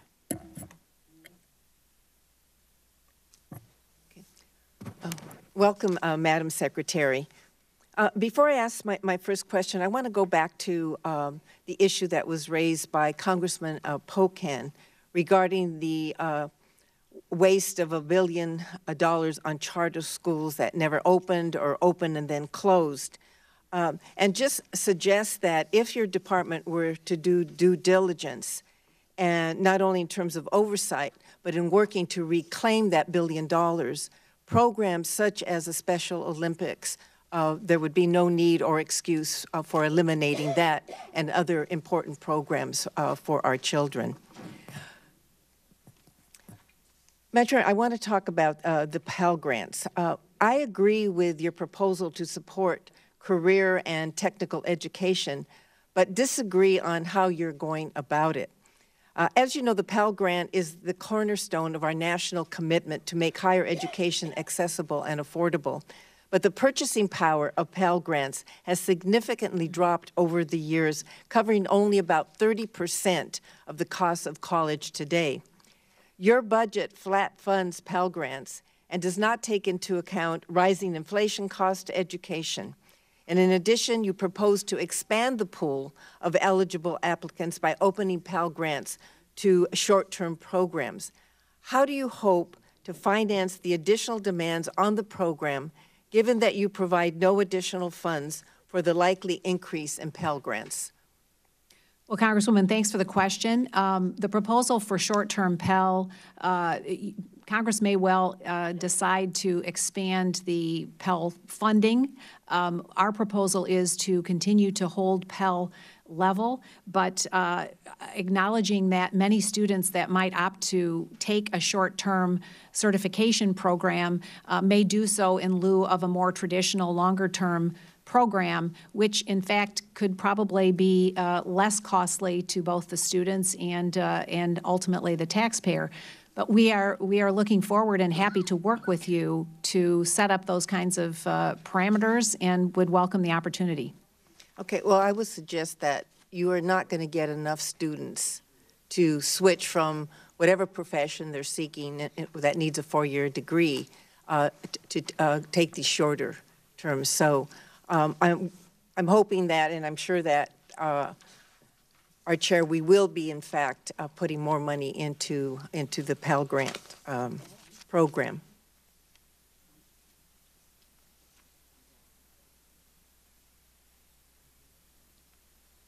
Sorry, I missed this. 1 second, I'm being.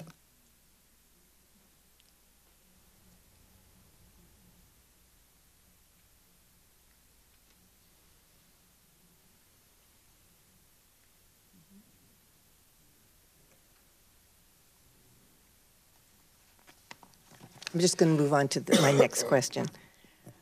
For the third year in a row, your budget proposal has called for complete elimination of the Title IV program, stating that it is duplicative and ineffective. This is the same program that your department repeatedly touts as offering local control and flexibility to districts, and even goes so far as to suggest using these program funds to improve social, emotional learning, school climate, and student safety as recommended in the report from the Federal Commission on School Safety that you co-chaired. So why are you ignoring your report's own recommendation and calling for the elimination of a program that for thousands of districts across the country is the only flexible funding available for things like music, PE, STEM, mental health services, school counseling, and violence prevention? Thanks for that question, Congresswoman. We've proposed this particular program elimination because it has been very thinly spread and has not been shown to be particularly effective at any particular thing. But with regard to school safety initiatives, the administration's budget proposal broadly between the 4 departments that are touched by school safety issues is proposing $700 million specifically around to support recommendations from the School Safety Commission report. And the Department of Ed's budget includes $200 million, $100 million of which would be for supporting mental health and social emotional learning initiatives at the school level, at the local level, and the balance of it for helping schools to do emergency planning and assessments and take proactive steps to really prevent any acts of violence. So you're actually disagreeing with your own department's recommendation and the commission that you co-chaired? No, not at all. In fact, we think that the proposal of the budget really helps get after some of the things that the commission's report recommended and helps support those initiatives. In your testimony, you stated the following, and I quote, "Students may be better served by being in larger classes if by hiring fewer teachers, a district or state can better compensate those who have demonstrated high quality and outstanding results." End of quote.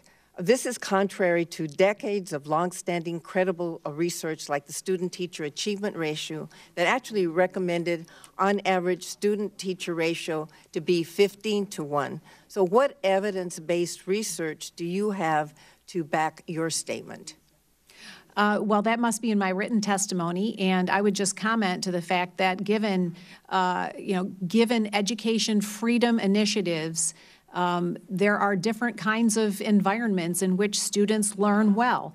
Some students can learn better with larger classes, with more students to collaborate with, to learn with, and others in smaller. Can you just cite what research you're using to make that? There's plenty of research that will undergird the fact that mandating a specific class size doesn't yield results. I would be happy to have, if you submit a question for the record, I will be happy to do so. Thank you, Madam Chair, and thank you, Madam Secretary, for being here today. I want to go back to the school safety report. Within one section of that school safety report, your commission did recommend, we've discussed it earlier, rescinding the 2014 guidance entitled Rethink School Discipline Guidance. Is that correct? Yes, that's correct. And you, as Secretary of Education, you went ahead and rescinded that in January of 2019. Is that correct? That timing might be about right. It might be a little bit. But you did rescind it in your official capacity. Is that right? Yes. And your words, the guidance was, quote, well-meaning, to address the fact that black boys are 3 times more likely to be suspended and black girls are 6 times as likely to be suspended. But the report goes on to say, although well-meaning, you believe, the commission believes, headed by you, that the guidance resulted in teachers and schools not really carrying out discipline because they were afraid of federal action. Is that correct? That has been, yes, that has been actually spoken to me from a number of teachers. Okay, and then you went on to lay out in the report that although not specifically called for in the guidance, that there was a concern that the commission had that this guidance was creating quotas or certainly pressure to have quotas, meaning that you would look and have to discipline white students at the same rates you were disciplining black students, however unfairly. Is that what you mean by quotas? That you would actually look and discipline white students to make sure it was equal with the discipline of black students?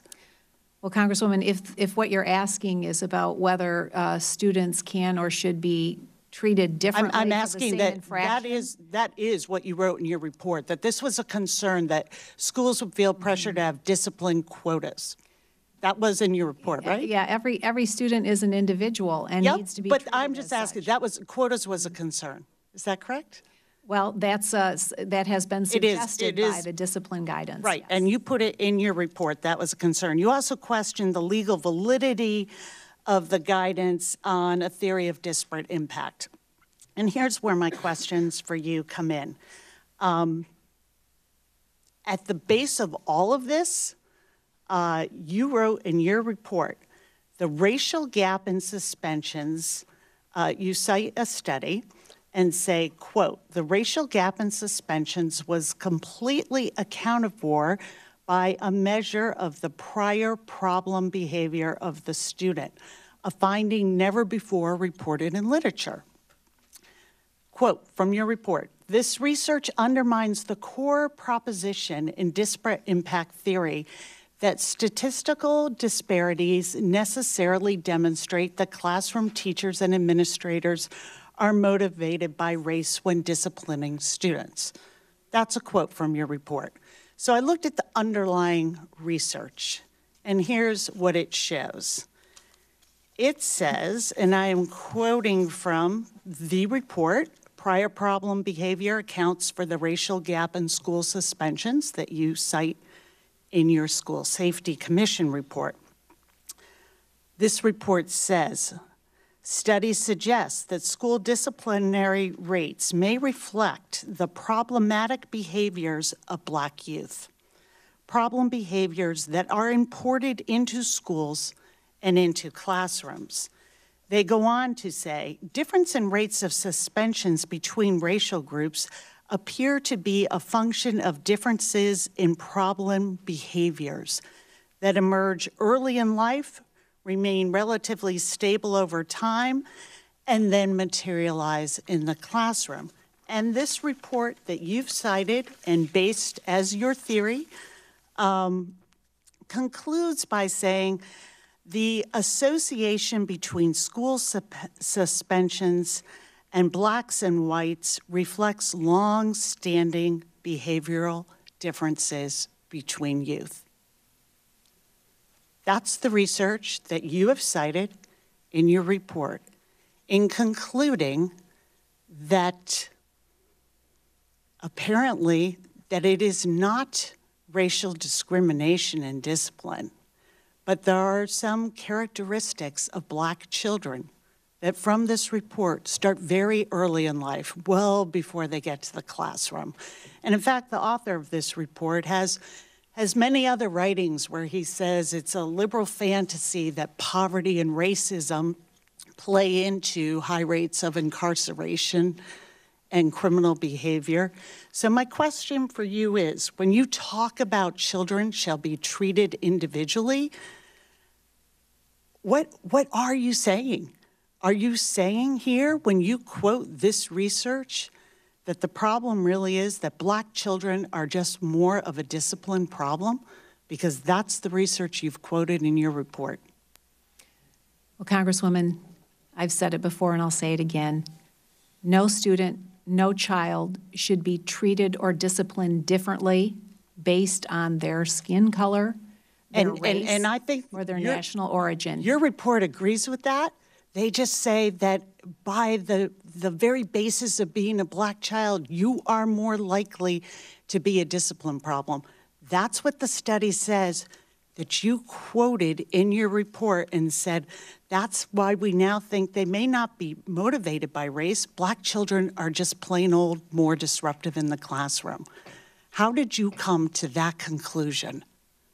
Children should never, ever be discriminated against. Well, I hope you take those words to heart and repeal your citing of this research. Congressman Graves. Thank you, Madam Chair, Madam Secretary. Good to see you.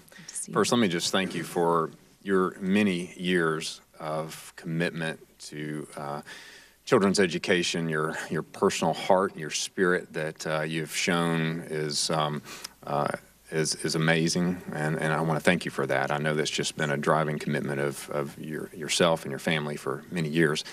And thank you for taking it to the public sector. Not an easy place to go, but you were willing to do that and didn't have to, but you stepped up, and thank you. Just sort of changing direction a little bit, and I know you have plans for the agency in days ahead, and we're talking budgets and such as that, but I know you briefly talked a little bit about the, I guess it's the Educational Freedom Scholarship Program, and maybe you could just go a little deeper in that, because I think that really gets to the heart of what you're trying to do in this department, and that is to make sure that children have access to education that touches them where they are in life as best as it can, and take them to another place that betters them and their family in the future. Can you tell us a little bit about that? Because I have familiarity in some ways with Georgia has a educational tax credit. Is it similar to that, and how does that work, and how will children benefit from this?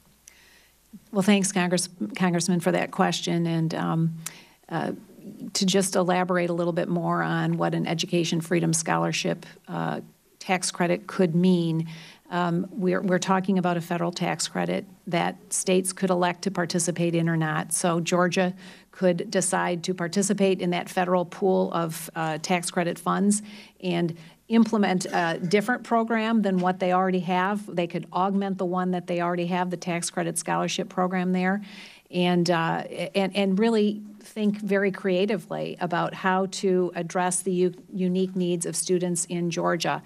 And, just thinking about some of the lines of questioning here today, and some of the students that I've met that have benefited from being able to have school choice and take advantage of opportunity like that. I think about Denisha Merriweather, a young woman who she failed the third grade twice. She grew up in the Jacksonville, Florida area, failed third grade twice, constantly got into fights at school, had a mom who was not able to really be a full mom for her. Thankfully, she had a godmother who came and found this tax credit scholarship, Florida tax credit scholarship opportunity. And Denisha will tell you today, she wasn't in that school, that faith-based school that her godmom found for her, not even 2 weeks, and she was on a completely different trajectory. She became the first in her family to graduate high school. She's earned a college degree and a master's degree. And she's now working with us at the Department of Education to continue to talk about advancing these opportunities for kids. And I think about so many students today who are stuck in schools that just aren't working for them. And to give them the kind of freedom and opportunity that the Education Freedom Scholarships tax credit would allow is really inspiring to me. And I would hope that those whose minds are closed to that opportunity today would allow them to be open a little bit and just talk to a couple of these students who've been able to take who've been able to make those choices and to find the right place for them. And, every child should have those kinds of opportunities. Well, thank you for your willingness to propose that, because that's a bold proposal, and I know there's always criticism and objection oftentimes to new concepts, but it does work. And I don't know of an example where a student has gotten a worse education as a result of taking an opportunity such as this. And in fact, some cases, and my wife's a school teacher, and pre-K, so I come from that background too. But unfortunately, it's not the fault of a student. In fact, sometimes they're just tethered to a mailbox. They go to school based on where their mailbox is, and not based on what's best for them and their family and their spot or their needs, in essence. So thank you for your willingness to do that.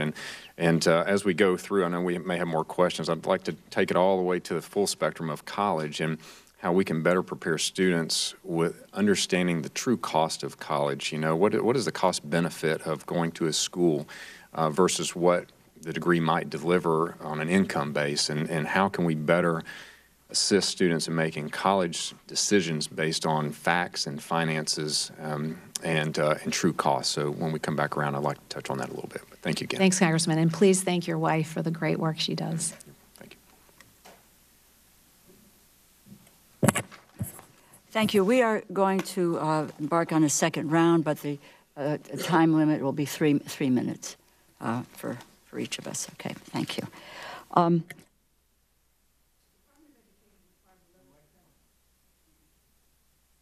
The Department of Education requires a letter of credit from an institution if it determines a serious risk to taxpayers. This includes things like the risk of a precipitous school closure. A couple of questions. Did the Department of Education give back part of the Art Institute of Pittsburgh's, a for-profit college, letter of credit so that it could continue to operate? This was $2 million. This is yes or no? Well, Congresswoman, I'm not familiar with that specific issue with that specific school. More broadly, yes, we do hold letters of credit. Apparently there was a $2 million give back to the school, which you should check on. Given that the Art Institute of Pittsburgh recently announced it's going to close anyway at the end of this month, March 31st, it's going to close. I need an answer to the question, why did the department do this, and what happened to the money? You appear not to know anything about this, but I would ask you to please check on it and get us an answer quickly as to why it was done and where is the money? Where is the money? Thank you, Congresswoman. I'd be happy to. We have testimony from the department's Assistant Inspector General for audit. This is about federal student aid's mismanagement of student loan servicers. I also find it interesting that all of your commentary, even some of the folks on the other side of the aisle, it's about state and localities that ought to have the jurisdiction to go after, to take on education. It's where it belongs, except when it comes to protecting our kids and our borrowers. Then we don't want to look at the state, what they are doing, and the loan servicers. We want federal law to preempt it. That being said, in particular, we've heard evidence of how the department fails to consider a servicer's noncompliance with federal law and past performance. Were not these ideas included in the Mitchell and King memos, which you rescinded following your first 3 months as Secretary of Education? Well, Congresswoman, we have, as you know, embarked on Next Gen. I understand it. I know about Next Gen. And I do. I know a lot about it. If you would allow me to just talk about that a moment, because no, what I want to know is why. No, my question is, why were the Mitchell and King memos, which were specifically laid out to address a servicer's noncompliance with federal law and past performance? I asked the question. You rescinded the requirement that stated servicing contractors should comply with federal and state law, taking any necessary steps to support oversight by federal or state agencies, regulators, or law enforcement officials. Did you rescind that? Congresswoman, first of all, let me just say that we take loan servicing and the requirements thereof very seriously. We're continuing to enforce Time is up. You do not. Loan services are getting away with putting at grave risk our students. Thank you, Madam Chair. I only have a short time, so I want to get two things on the record, then ask you a question. One, I agree with you on. One, I do. I really want to thank you for this Freedom Scholarship Initiative. I think that's a really important thing, and I agree very much for the idea of injecting choice and freedom into the system and giving both students and, frankly, donors the kind of flexibility I think would help the system and allow us to meet individual needs. I do want to go on record, and you and I have had this discussion before. I disagree on TRIO. I certainly disagree with the elimination of Gear Up.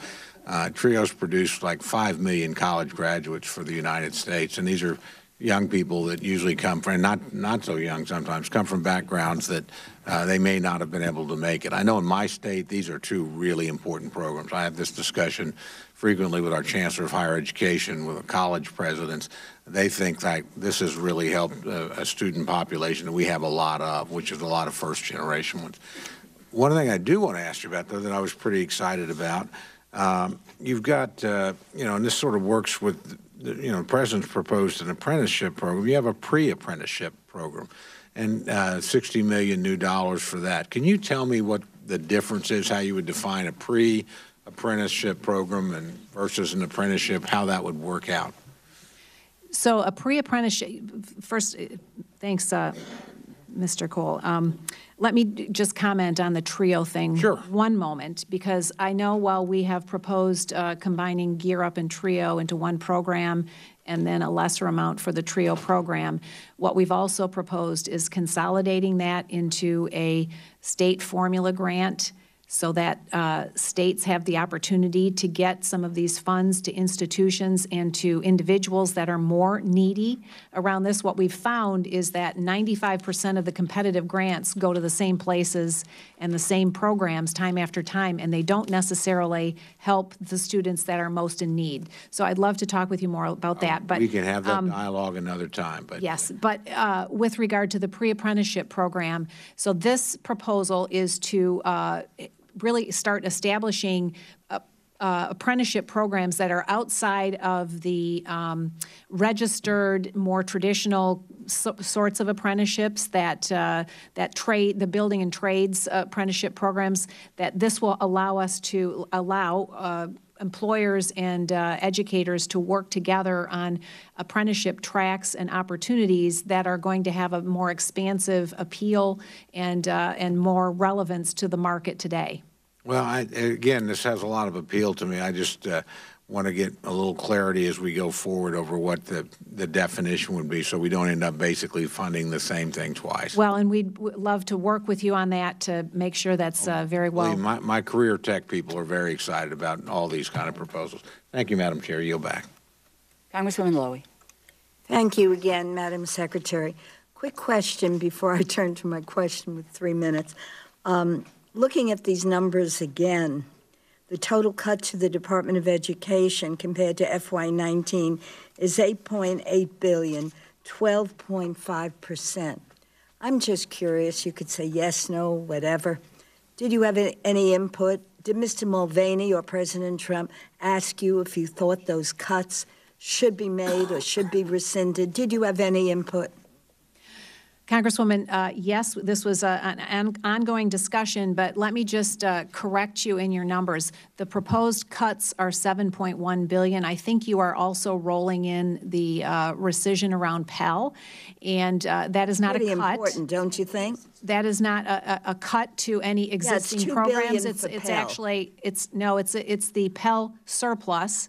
So it's the amount that continues to accrue because not enough students are taking advantage of the Pell program, so the account accrues, and it's just essentially an accounting adjustment to rescind part of that. Madam Secretary, I'm not going to, the hour is late, I'm not going to get into that. I just wondered if you had any input, knowing your commitment to education, you accepted this petition as Secretary of Education. Does Mulvaney say this is yours and this is yours? But let's go on. This is a process, but let me just also say that it's only at the federal government in Washington that we judge the quality and effectiveness of something by the amount of money we spend on it. And I think we have to get past that notion. Quality and effectiveness does not equate directly to dollars spent. We can have a longer discussion, but in many of my schools, whether they're getting a Pell grant or not does depend not just on the specific criteria, but whether there's enough money in the bank to pay for their Pell grant or pay for their scholarship or help them get through a job and education at the same time. But I'm not going to get into that again. I hope we can continue that discussion. What I wanted to ask you, in the past it's the past week alone, 2 Parkland school shooting survivors, the father of a Sandy Hook victim, died by suicide. This came from the gun violence at schools and highlight the critical importance of mental health support in schools. And while your budget requests an increase for school safety and national activities, it proposes the elimination for the 3rd year in a row of the $1.7 billion Student Support and Academic Enrichment Grant Program. And in my judgment, interacting with educators, you need programs like this. And other important interventions that help keep communities safe. Can you just tell us, how is the Education Department responding to this? Has there been any outreach? Has there been any support services? And I have 7 seconds left. So maybe you can just answer it very quickly. Well, let me just say I was heartbroken to hear about the students at Parkland, and we are certainly have been in continual contact with them around the immediate grants that we can make in the wake of a tragedy, and will certainly be again this time. But the budget proposal does include funds and initiatives specifically to help schools elect to onboard social and emotional learning and mental health programs to really work at ensuring prevention of these sorts of tragedies. Well, my time is up. So $100 million spread out across the 50 states. Mr. Molinar. Seem to be adequate. Thank you.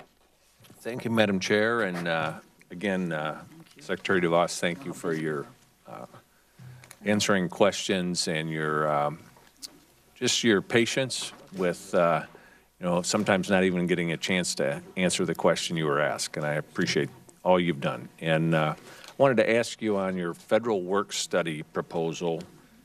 Last year's budget, you had proposed reforms to the federal work study program. You have done that again this year to better target the funding to low-income recipients. And I wonder if you could comment on why does this federal work study program need these reforms?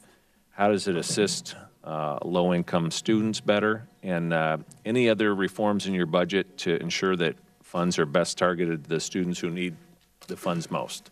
Well, thanks, Congressman. Yes, we believe the federal work study program needs reforms because the way the formula works today, very often those funds go to the most elite institutions, not the ones that are really serving the students with the most need.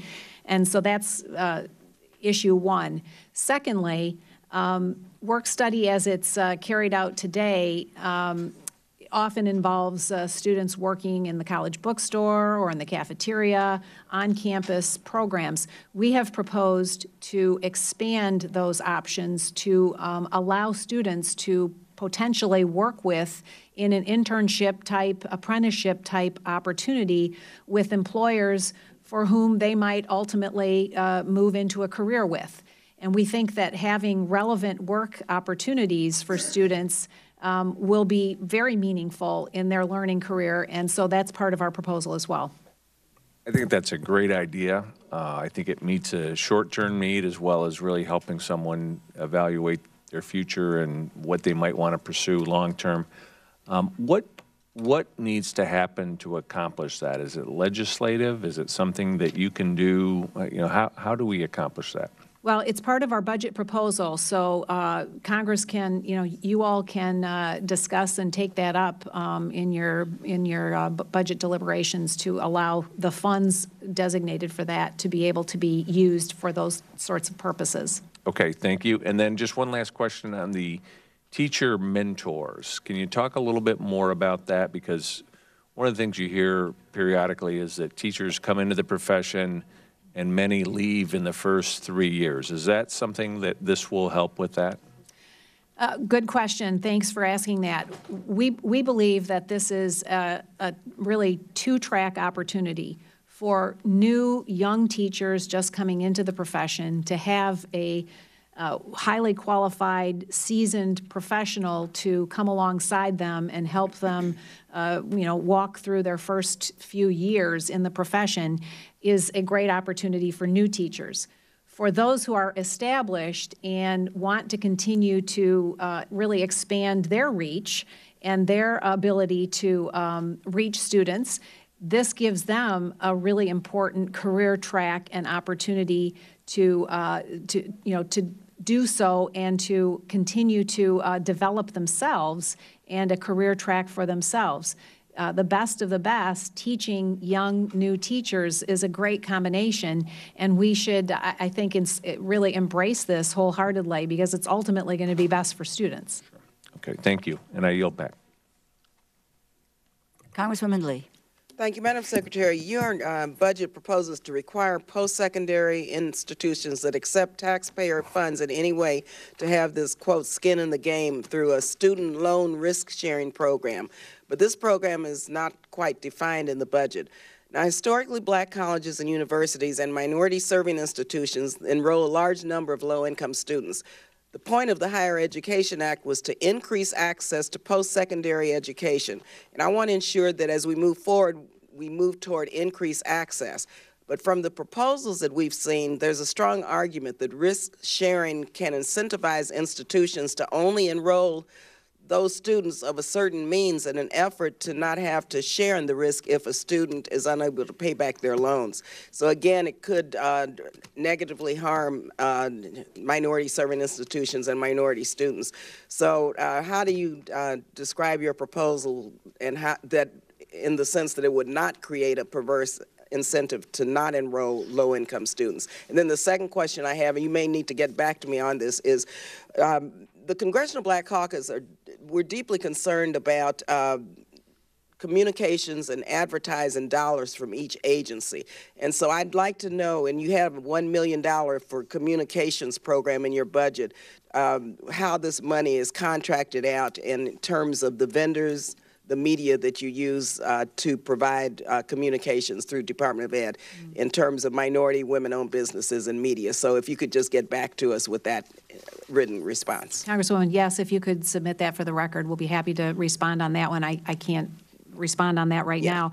But as far as your first question and the proposal around risk sharing, it is a very broad proposal and not defined at all yet. We would look forward to working with you to develop a more concrete approach to ensuring that institutions have some kind of commitment to the students they're serving. I share your concerns. We share your concerns about ultimately impacting low-income students and more high-risk students disproportionately. So I think that we again would look forward to working with you and talking to you about ensuring we don't ultimately come forward with a proposal that would negatively impact the students that most need to have the kind of access you're talking about. And with regard to HBCUs, I just want to say that this administration has a very strong commitment to continuing to support HBCUs in their important work. And our proposal, our budget proposal, continues to fund all of the HBCU activities at levels as appropriated in 2019. And so, again, in the context of a reduced budget overall, I think it demonstrates our commitment to these institutions. Thank you, Madam Secretary. We'll get to you in writing some suggestions on how you can approach the risk-sharing program. Thank you. Congresswoman Watson-Coleman. Oh, no, I'm sorry. Madam Secretary, how we spend our money or propose to spend it is an absolute reflection of our values. And as I look at this, you said Watson-Coleman? Yes, I did, but I didn't hear. Okay.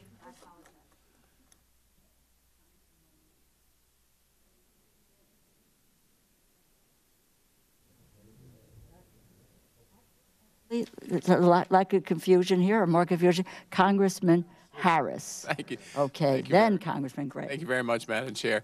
And Madam Secretary, you know, one of the things that I've noticed in the President's budget, and one of the things was mentioned, is the professional development, and kind of a different turn the administration wants to take in professional development. And, you know, I liken it to, as a physician, you know, we do continuing medical education, but obviously it's going to be different for every person. I mean, every person's at a different stage in their training, different stage in their experience. And, you know, a one-size-fits-a-few approach doesn't work for that, and I suspect it doesn't work for professional development for teachers as well.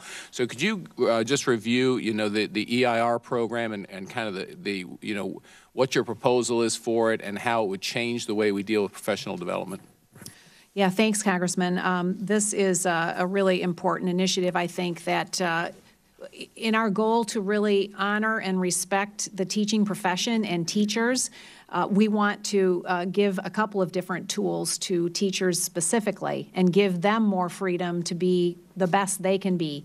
And the proposal that we've put forward is a teacher voucher where teachers could pursue their professional development, customize it for their needs, and continue to themselves develop and you know, perhaps share with their peers what they've learned, but give them a lot more freedom in that development. I've talked with dozens, hundreds of teachers across the country, and I hear repeatedly about, you know, with very few exceptions, the area of personally developing, professionally developing is one that they deeply want to do, and yet they have very few opportunities and very little latitude in how to do that. And so this, we believe this is a really important proposal that we hope that you will consider very seriously. Well, why is it? Because, you know, I've got one of the studies that the National Center for Education Evaluation and Regional Assistance produced, actually, which was from the Department of Education, that looked at middle school mathematics, professional development, you know, where they, and I'm sure you're aware of these studies that show that you know, we do these things for teachers, these things called professional development, but objectively, they just don't achieve the outcome. Why is it, you think, that what we're currently doing, and this is obviously important, mathematics is an important thing, that you know, we'd want to make sure our teachers teach better. Why don't these programs currently work? Well, I think very often they're a one-size-fits-all approach, or one dictated by the district or the school building, and there's very little latitude given to the teacher themselves as to whether or not this particular program to which they're assigned to go and learn from is going to actually help them in their profession and in their particular teaching style. So I think being able to choose and customize themselves is going to really allow them to really grow professionally in a way that they haven't been able to before. Thank you very much. And Madam Chair, I'd like to move without objection that, you know, this study be entered into the record of the hearing. Thank you. I yield back. Congresswoman Watson-Coleman. Sure? Yes. Thank you, Madam Secretary. First of all, I want to say something about this rule that was rescinded. This was not supported by any of the civil rights community, and it would seem to me that that was a very viable entity to consider before you roll that rule back. Number two is you have the major advocate for education in this country admonished us in your statement for giving you too much money. So I just find that absolutely incredible. Number three is that I look at where your priorities are. At the same time, I look at where your decreases and program eliminations are. And it is very poignant to me that those programs that are particularly hurt address the minority populations, the poorer populations, the teachers in the schools that are struggling more, the TRIO programs and programs of that ilk that help young people get prepared for college. All of those programs address the children and the situations most in need. And there is more than a $7 billion cut in your budget from each one of those programs. And finally, I am going to give you the copy that I have of my Attorney General's letter so that you will have it in your possession now and be able to have your staff who already has it respond in a more expeditious manner. And I guess really finally is that you have eliminated a $200 billion teacher development program and replaced it with a $2 billion program, a $2 billion program you have eliminated, replacing it with a $200 million program to do the things that you say will give teachers an opportunity for development, personal development, innovative development, et cetera. That just doesn't fly. It just doesn't fly. It seems to me that a word that you use a lot in your discussion here today was about freedom. And from my perspective, from what I heard, freedom is not equal in your mind. I yield back. Congresswoman Clark. No, Congressman Graves. Yes, ma'am. Madam Secretary, thanks again. Just sort of wrapping up here. I've been here a little while this afternoon, and I hear a little bit of criticism about some spending decisions you've made. And might I just point out to the committee on your behalf that you're complying with law. I mean, the law says you can only spend so much money, and until Congress changes that number, you have to make tough decisions and tough choices. So I might refer to it as a little bit hypocritical criticism, because I've yet to see a comparison budget by the other side presented that would counter and show their spending priorities as it complies with current law as well. And until then, I would suggest they refrain from some of their criticism until they can compare it appropriately. Back to talking about college students. I'm a father of 2 college students, and we've been going through that process of making decisions over the last year and 2. And it's difficult. It's really difficult to compel a student who has a desire and aspiration to go to a certain university with a certain degree in mind and program, and to try to convey to them that your potential income when you come out might not match the expense of what you're going to incur, because there is an expense. What can we do, or what is your department doing to help educate very educated students who are going into very demanding potential careers in the future, that the expense of a $250,000 loan to get a degree that might be very difficult to pay that off in the future, how do we get that message to them and help them make informed decision? Maybe it's a disclosure, maybe it's like might be done in real estate. You understand you're signing an agreement, and you understand that this might be the salary, but this is the cost, and here's your return on investment. Well, thanks for that question, Congressman. And this is an area that we have been very focused on making progress on behalf of both students that are the customers and taxpayers. The Next Gen initiative in federal student aid is taking a very antiquated, complicated framework that has been patched together over the last couple decades and bringing it into the 21st century with a structure that is going to be a world-class experience for the student, the customer. Today, you can complete your federal student aid form on your smartphone through the My Student Aid app. Very soon, we're going to be adding really important information to that through the college scorecard.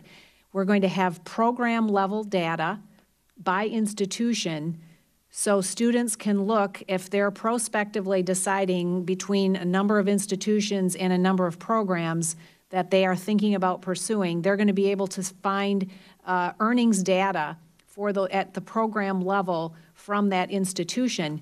And so it's going to give them a really important tool that they can use when they decide to take on that student debt to determine if that program is ultimately going to pay and ultimately going to be worth the investment they're talking about making. Do you anticipate this tool will indicate the interest expense, the payment structure if a loan were to be taken out, and income potential and growth over time, and how long it would take? Because I feel like parents are having to do a lot of that work on their own, and students get to the end of their career, college career, to enter in their next career, and they realize, wow, I have a lot of work to do, but I had other dreams. I wanted to start a family or buy a home, but now I can't. I wish I'd have known 4 years ago. Well, I think in general, students need to have a lot more tools at their fingertips and they need to become much more financially literate as they make these decisions about their higher education pursuits. And so we can and will be providing a lot of data and a lot of tools for them to be able to know and understand what those implications are. We've proposed in this budget simplification of loan repayment, income-driven repayment program that would be capped at 12.5%. I think another area that is ripe for exploration and which Mitch Daniels has instituted in a really important way at Purdue University I'm sorry, Madam income Secretary, sharing agreements. We're about a minute and a half over here. Mr. Graves, I apologize, but we're trying to, Ms. Clark. Thank you, Madam Chair. Madam Secretary, last year you came before us in answer to my question about a proposed budget cut to the student support and academic enrichment grants under ESSA. Since you had made that budget proposal in 2018, we had the shooting in Parkland. And I know that you were just putting together this commission that has now made recommendations that mental health treatment be provided and that we hire more school counselors and social workers, recognizing that the services are most effective when they are school-based. You said when I asked you about it that in light of what had transpired, quote, I support Congress's readdressing this and looking at this budget item because you said you supported, quote, ensuring schools have the resources that they need to keep kids safe. I understand your testimony today that the $3.8 billion in cuts that you've proposed is somehow squared with the $100 million that you've put in your budget to go to mental health. Could you explain your thinking, and has what you said to me last year changed? Well, thanks, Congresswoman, for the question about the Title IV, a proposed elimination from the budget. Yes. I mentioned earlier the fact that this program has been very broad, very thinly spread, has not been designated specifically for school safety activities. There was $234 million, though, correct, to safe and healthy school activities? Which were, again, very broad. We believe the budget proposal, as we've submitted it today, is one that really helps target specific needs of states and local districts to— Can you really help make, this week we've already mentioned the suicide of the Parkland student, which I share your heartbreak over that, but it just puts such a glaring light on the need for mental health services. And what I hear you saying is that with less than half of what the Title IV funds, somehow you think that's going to do a better job because those funds are too broad? Is that what you're saying? Let's also take into account the fact that there are other specific activities, including mental health services, in the budgets of HHS and in DOJ and DHS, and together $700 million specifically for school safety activities.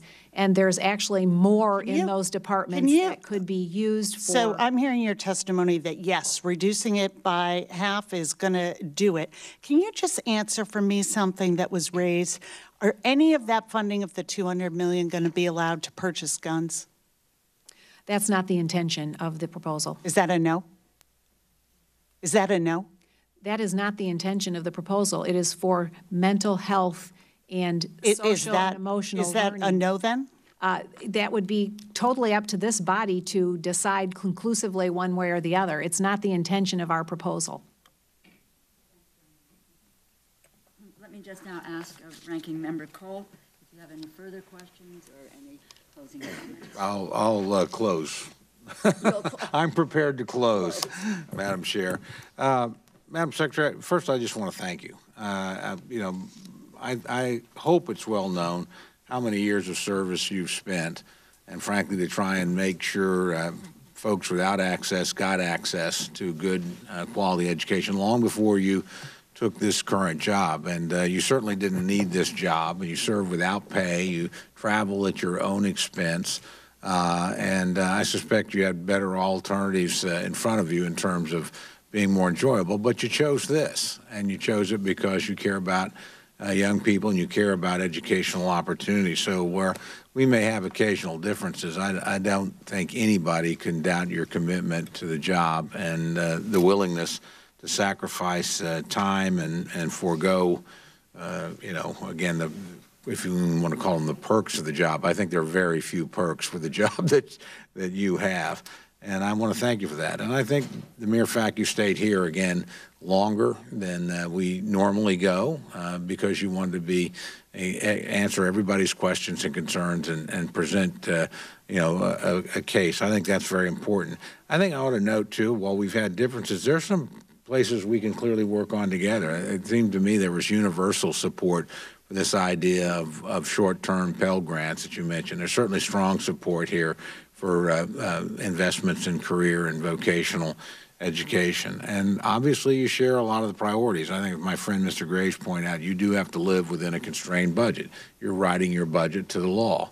You know, we think there'll probably be an agreement at some later point. We don't know that. You don't know that. And it'd be pretty unwise for you to present a budget. But even within that constrained budget, as you point out, you made sure English learners, no cuts. IDEA, no cuts. Title I, no cuts. Those are our most vulnerable students.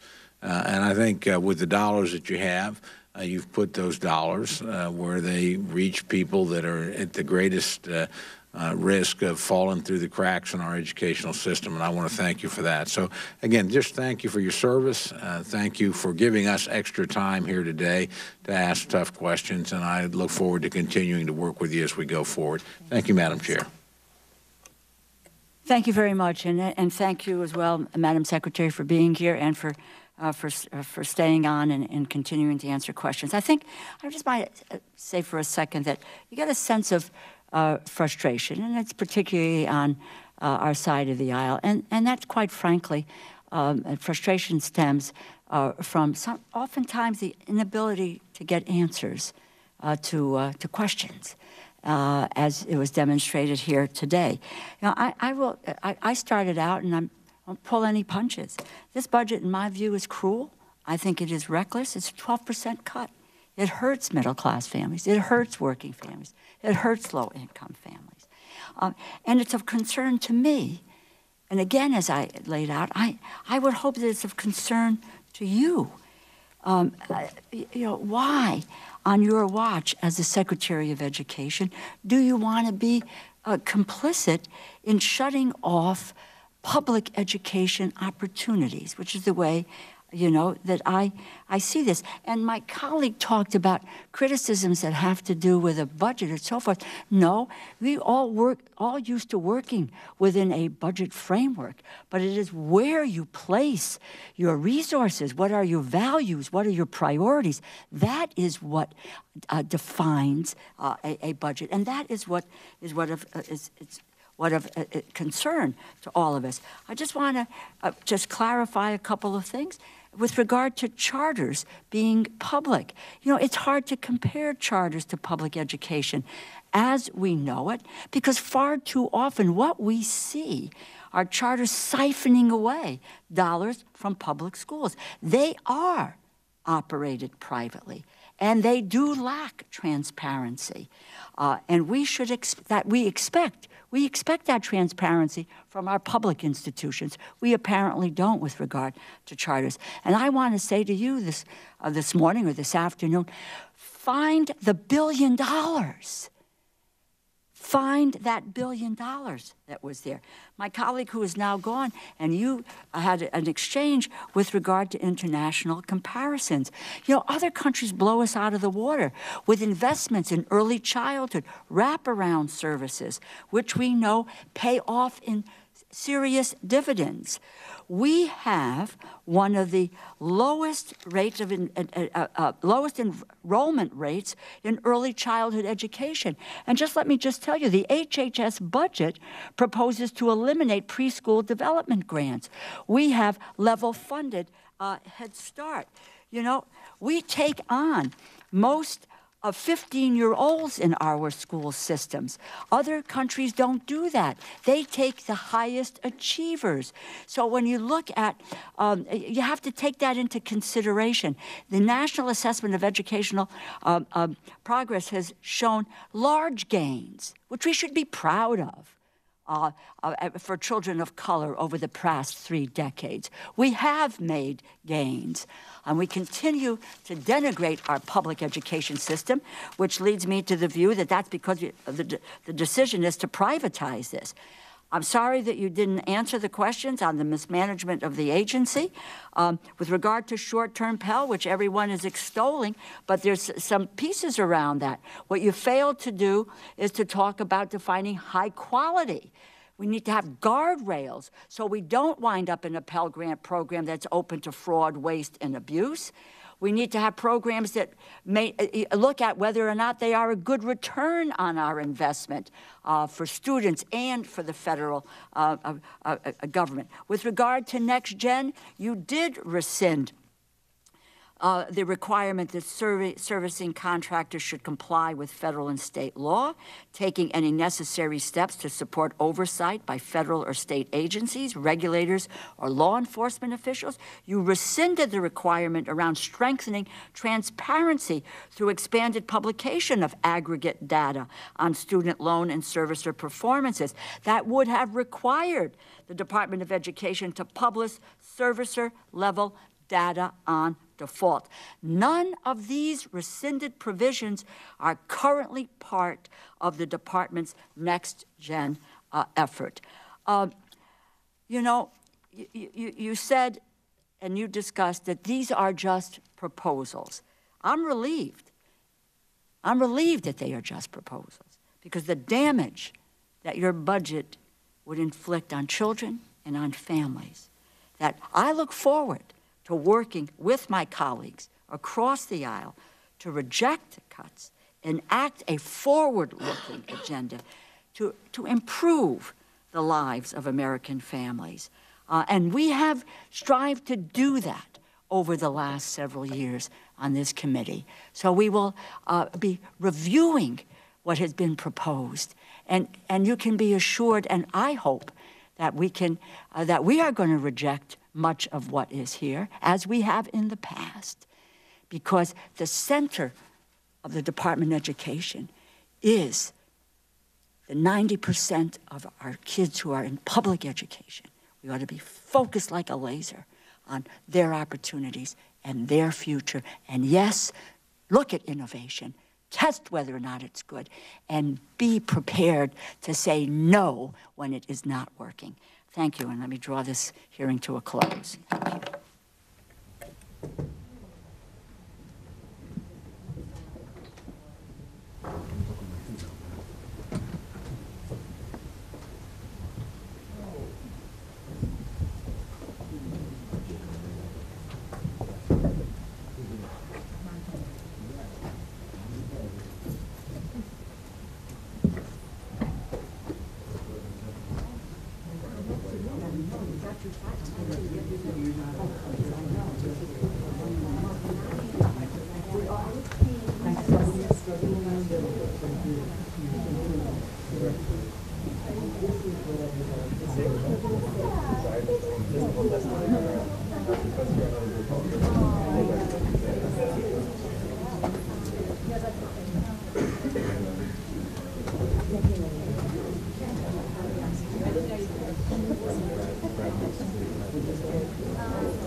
No,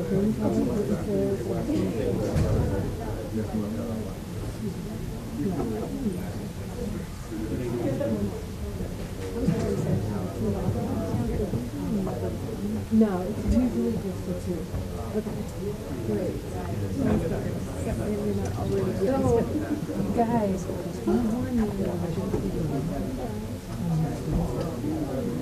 I saw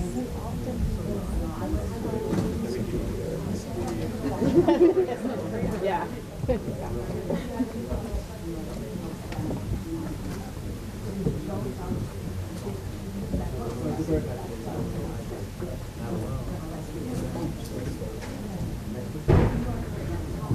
Okay, can I share?